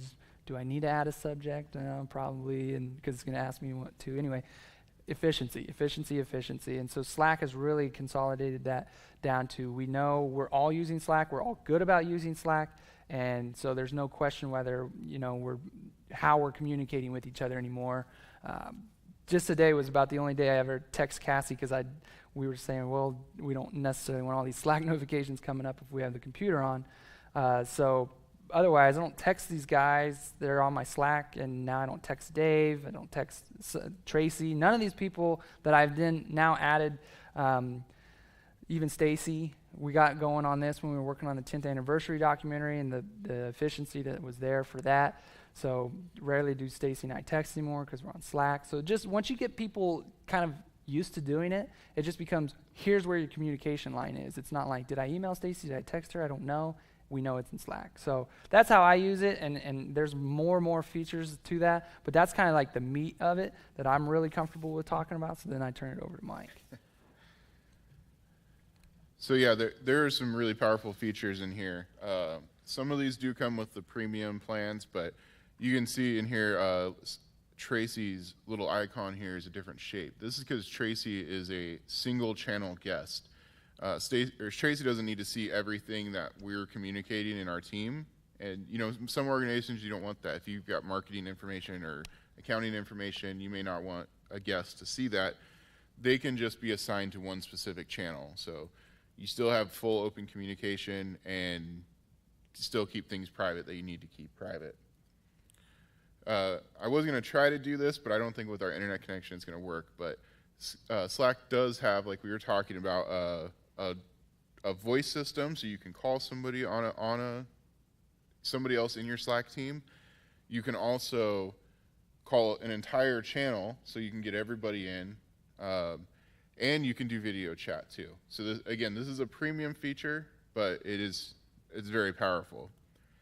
With that, you can also share your screen. So say we go back to the hit by a bus plan. You're trying to show a few people how to do something so that they can do it again. You can bring everybody into the chat, into the call, and share your screen and walk everybody through it. So that's another really useful tool. Grant mentioned a little bit about setting a status, and we have found this to be an incredibly valuable feature that we use all the time. So right now, we're on Grant's account, but we can see that Grant is actually, right now he is presenting. So we know Grant's probably busy and we shouldn't be bugging him. I'm in the office apparently because I did not update my status, but using this, it makes it so easy. We recently started having a receptionist in our office. So we get to that point where they can just look and see, okay, he's available or he's not, or he's somewhere else. One look, without having to walk across the office, we can see what everybody else is doing. We use this when we go to lunch. We use it, when we're out in the field. It's really a powerful tool. We work remotely a lot, and we have a set status there's like 5 that you can pre-make, you can customize. Yeah. And so we went in and customized the ones we use the most. You guys could do that for yourselves, your own organizations. But working remotely is the key one because he and I work remotely all the time, and it's really beneficial to know. Like, I can look at my status and say, or like at Mike's status and know he's working at home. So there's certain things he can and can't do based on his location. And just that part of it alone has been really, really substantial. Yeah, it is a really great feature. Let's see. So again, Slack is one of these programs that's got an infinite number of integrations that you can do with other programs. We talked a little bit about Asana. So if you connect Asana with Slack, you'll actually have an Asana channel. And then in there, you'll get notifications. So we're talking about following a task in Asana. It basically works the same way here. So your team can get notifications about a specific project. You can even pull those from specific projects in Asana into a specific channel, so that channel gets notifications about a project. So really powerful that way, but there are just a huge number of other things you can do. Basically, there's just, like I said, unlimited number, from customer support to tracking support tickets, sales, all these things. And each one of these, there's just a large number of different things. We even have one that we goof around here at the theater where you can actually pretend to be a different character. So like I can send a message as Darth Vader or something to a team, or there's just a lot of cool stuff you can do with it. So. Can you talk about your printer sending you Oh yeah, so I do a lot of 3D printing, which is a big hobby of mine, and each one of my printers is connected to the internet, and my printers will actually send me a notification on a Slack channel. So if a printer finishes a print, it sends me a notification. If something goes wrong, it'll tell me. I can respond back to the printer, so if it paused, I can tell it to resume printing. So yeah, there's just so many ways you can integrate Slack into different things that you're doing. Notifications, that's a really big thing. So when you are setting up your account, and you can change this anytime, you can actually set your do not disturb hours. So So if you know from 10 o'clock to 6 in the morning you don't want anybody to bug you, people can still send a message, but you won't get that notification until your do not disturb hours end. But if, say there's an emergency, when someone sends that message, they will get the notification saying this person's in do not disturb, but you do have an option to say, this is important, please push this notification. So it kind of filters most of it, but if there's an issue that you need to communicate about, you can still let that come through. So that's really powerful. Kind of a little fun thing. There's a lot of emoticons in here. You can actually create your own emoticons and upload them, so you can create different things. We're on the media center one here. Let me jump over, see if I can get these on the. So this is one I created for. You guys might remember Adam Wagner. So you can set these. You can create custom ones. You can create all kinds of cool stuff. It's just a fun little feature. You can also react to posts similar to Facebook. Just maybe an acknowledgement or just some way of interacting without having to type a message. So this, Grant said this is being streamed to YouTube, and we can like it, and he can see that somebody interacted with it. So. Yeah, the way probably I see this used the most is I will ask Mike and Cassie in our general channel, because general is where I can talk to these guys both at the same time. And I'll just ask them, is 10:15 good for staff meeting? And they'll both give me the little thumbs up, just quick like that. And all of a sudden I know, without them having to sit and type anything that says, yeah, that works for me. The thumbs up pretty much does all that and takes care of it. So it's just really quick. Yeah, it's really cool to be able to see features like that. So there's another feature called Threads. This is a new feature they just released about 2 months ago. It's basically it's a thread based on a single message. So you can turn any message into a separate thread to track it independently of the rest of the channel. Again, this is kind of a extra feature that's not really being utilized a lot, but it is cool if you've got a lot of different things going on and you haven't broke out those topics into separate channels. But threads are pretty neat. So. There is also a feature to pin topics. So say Grant sent me a link to the YouTube video that I need to put on the website, and I want to be able to get back to that quickly. I can just pin that, and then at any time I can jump to all my pinned posts and see all those. So it's just a little way of bookmarking individual posts. I forgot to mention that one. Oh yeah, messaging yourself. So you have an option to send a message to yourself, just like a quick note. I use this all the time for login information or reminders. You can just, instead of sending a message to someone else, you just send it to yourself, and it's always there, always ready, available. It's really a handy feature. The way I use this feature probably the most is, and there might be a better way to do this, but something that I need either from my phone to the computer or from my computer to the phone, like a link or an image or something like that, where maybe you email yourself the image or something like that. I just come into my Slack channel now, and now whatever I put there is really easily accessible from both my mobile and the desktop. And that's how I've used that feature the most. Like I wanted to be, and like, so that last link is something that I found it on my phone, but I knew I wanted to look at it more in depth at the office, so I just pasted a link in there really quickly, knew I could come back and find it, no problem. So it's just one of those kind of consolidate things for yourself, have a place to drop yourself links and images and all that stuff.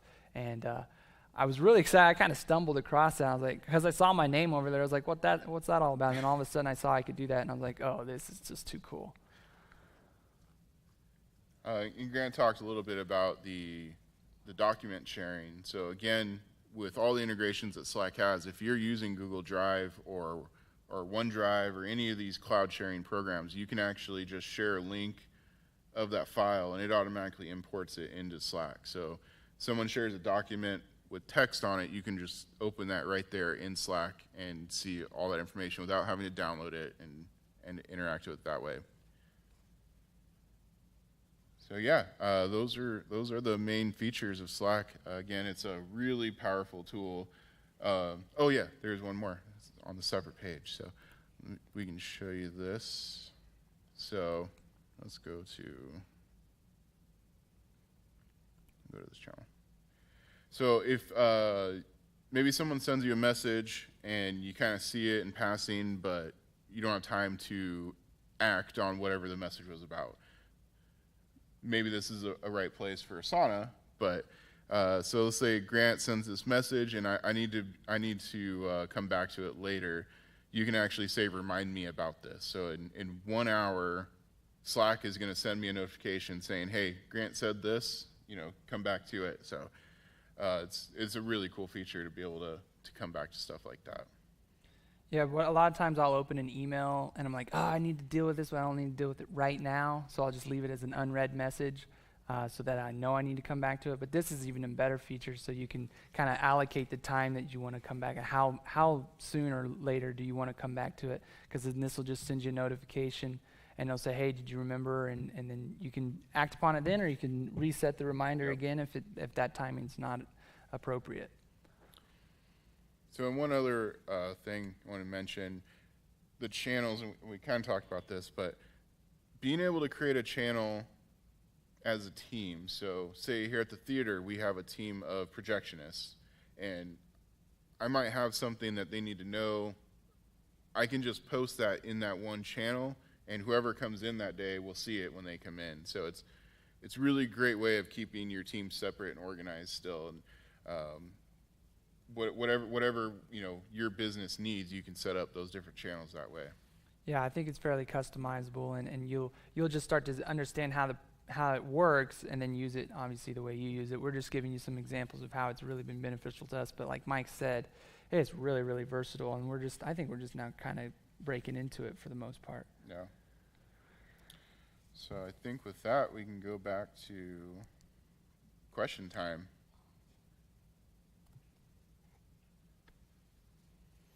Here comes Cassie's coming.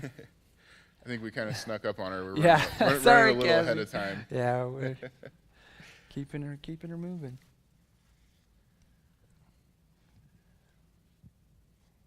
This application is available both on phone and on the computer. Yep. And then as far as attachments that you can add to it, you can use Microsoft Office, anything, Yep. no matter what you're using for a device. Yep. Any kind of file will work, and Slack itself works as a reader. So say you upload a PDF, Slack will actually open that PDF. You don't need Adobe Reader to open it. So, And the same thing like with Excel or Word? Correct.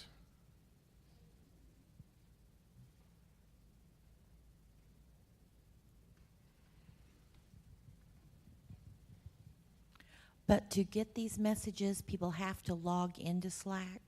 Yeah, they need to be active in it. They need to be added to the team. Okay. They need to be in the channel, maybe that you're sending a message to. But yeah, they need to be in the account. Okay. What's nice, Kyler asked about it with Asana, same kind of deal. You can download Slack as an independent app, have it on your taskbar down there, so it's always running in the background. So you don't have to I never consciously sign into Slack. Once I signed in on my computer at the office or on my phone, that's kind of it. And then I just get notifications from there. So it's not one of those things that every day you have to think about consciously signing into Slack and making sure you're getting those messages. Once you've done that and you've set that up, especially if you make it as an independent app on your computer, then you'll be able to just get those all the time and you won't even have to think about it. So that's really handy. Who owns Slack, or is it a privately held company? It's a private company. Are they planning an IPO?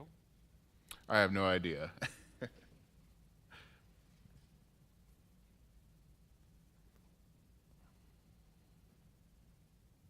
Would you address security issues? To me, it sounds like this would be a lot better option than an email program. Yeah, absolutely. Slack does use the Amazon AWS system, which is an extremely secure system. It's so secure, most people don't even know where their data centers are. It's as secure as any company can get. Obviously, nothing's 100%, but Amazon AWS is one of the top rated, along with Google. So it's as secure as possible. And can you search for somebody with a Slack account? Like you were talking about having a group. If you wanted to go out and find somebody, can you do that? Is it kind of an open forum or not? Yeah, no, right now it's not. That is one of the limitations with Slack. The cross-team, cross-organization features are not there. It is one of the highest requested features out there.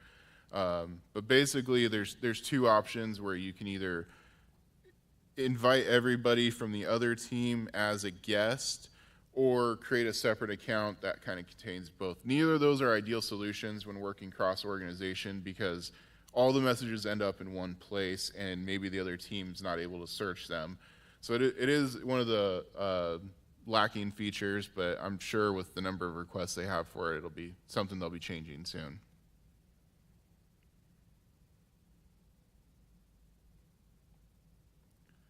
All right, if we don't have any more questions, I think, Yeah, we're just going to thank everybody for coming. We're going to do the drawing pretty soon, but we actually want to thank our sponsors again, the Kiowa County Chamber of Commerce, for doing the coffee and donuts this morning. Do we have more question?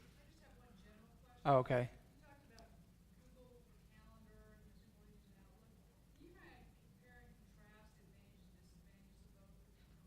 Sure. Compare and contrast like an Outlook calendar and a Google calendar. Okay, Mike. I'm a big fan of Google, just make that known. The Google Suite that they call it now is a very powerful tool. We could do a whole conference on just the Google Suite. It is free for nonprofits, which is one of the main reasons we use it as much as we do. But their prices are still very low for regular organizations. Within the Google Suite, there is just a massive amount of tools in there. So everything from your email, Google Docs. If you have a large team, maybe with mobile devices, you can actually manage mobile devices across your company. There's Google Forms and Google Sites. There's just a huge amount of resources within one account. When you compare it to something like Office, Office is great. And I know now with 365 you can access most of this on the web, which is them trying to keep up with Google. But everything you can do with Google is all web-based. So you can access anything in your account anywhere. Also, Google is the #1 single sign-on. Like you saw with Asana, you can sign into many different accounts with it. So it's just a very powerful tool all around. Any more questions? We don't want to cut you guys short. We got a little bit of time. If you have more general questions and that kind of stuff, we're here to answer them. Otherwise, we do appreciate you guys coming, especially we had no idea what to expect. This was one of those things we were just really excited about. Hopefully people would find some benefit in. We want to continue to do these kind of things. We definitely would like some feedback from you guys. We didn't know the best way to do that, but sometimes it seems easiest if you're on Facebook to just go on there, let us know how you thought about the conference. That might show others that didn't attend or were kind of questioning it, whether it was beneficial or not, if we ever choose to do this again. So also we want to, if you guys want to follow up with us and have us come to your team or have your team come to us and do kind of more in-depth training on getting your teams up and going using these that we talked about today, we can do that, and we can talk about what that takes for us to do that. So we sure appreciate it. Thanks to our sponsors with Chamber and obviously Gene and Jan West through Monsanto. Huge thanks for both of them. I think we got some drawings to do. I think Cassie did all of the stuff in the lobby with some kind of program, so you don't actually have to draw it out of there. It's all we try cool to keep like it high that. tech. Okay, you can start with the socks. All right, socks. There's certain sizes on socks that we were giving away. Yeah, you guys will have to fight over the sizes. Okay. So first one that won a pair of socks is Amy Lee Miller. Second one is Teresa Paul. Kyler Ludwig, I think he left. So he didn't get him. It's present to win. So somebody's getting Kyler's socks. I don't know. And Wayne Keaton got a pair of socks. Sweet. I can't wait to see you in those socks, man. We might have to get a picture posted on the Free Coffee and Donuts page. He's modeling those things for us. The alternate, because Kyler wasn't here, right? I'm making sure I wasn't cutting him off. The alternate for socks was Sandra Levering. So Sandra back there, she should get a pair.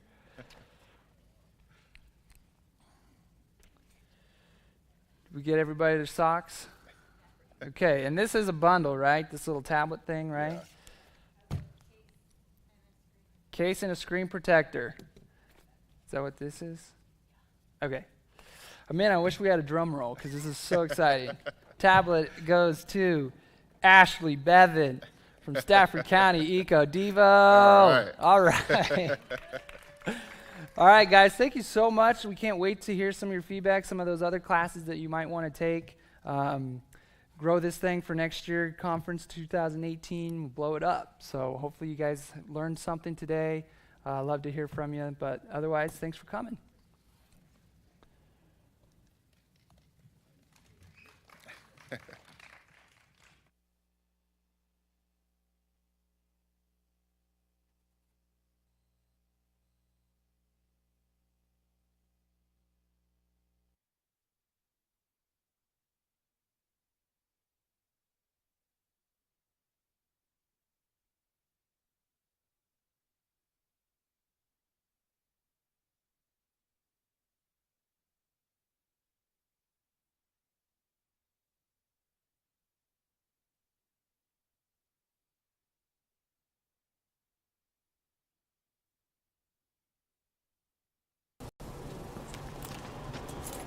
I love those refreshers when people step in and go, I cannot believe this exists in a town of this size in rural America. Wow, what potential lies here?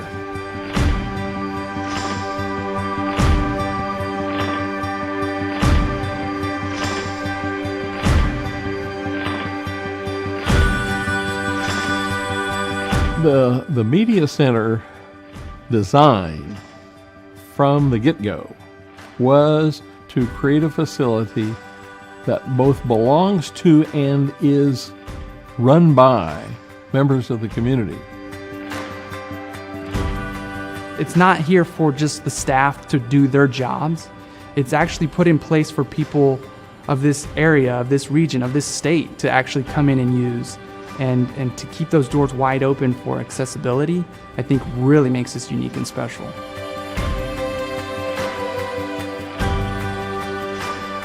Being a small staff and a small crew, we're able to give people personalized service and really help them. And also being a nonprofit, our focus is not trying to nickel and dime people for every service we do. It's about education and really helping people and serving the community. Education is at the core of our mission, and so we take a very hands-on approach. If kids aren't touching the equipment or playing with the software, they're not learning it. I mean, they do it all, and they're 6th, 7th, 8th graders, and that's unheard of. With a little training, you can teach anybody to take a camera and tell a story. And that's what video and television is really good at. Perhaps the most powerful medium, because you can show people things, you can take them to live events, you can take them to important meetings, but you don't have to have 15 people, on the payroll to do it. And that hasn't been possible before. That's what's cool about this stuff.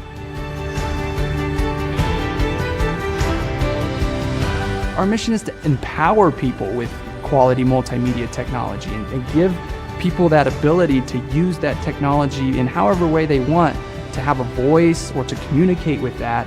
And we've really gotten to see people take that on and use that in that way, and that's just super fulfilling.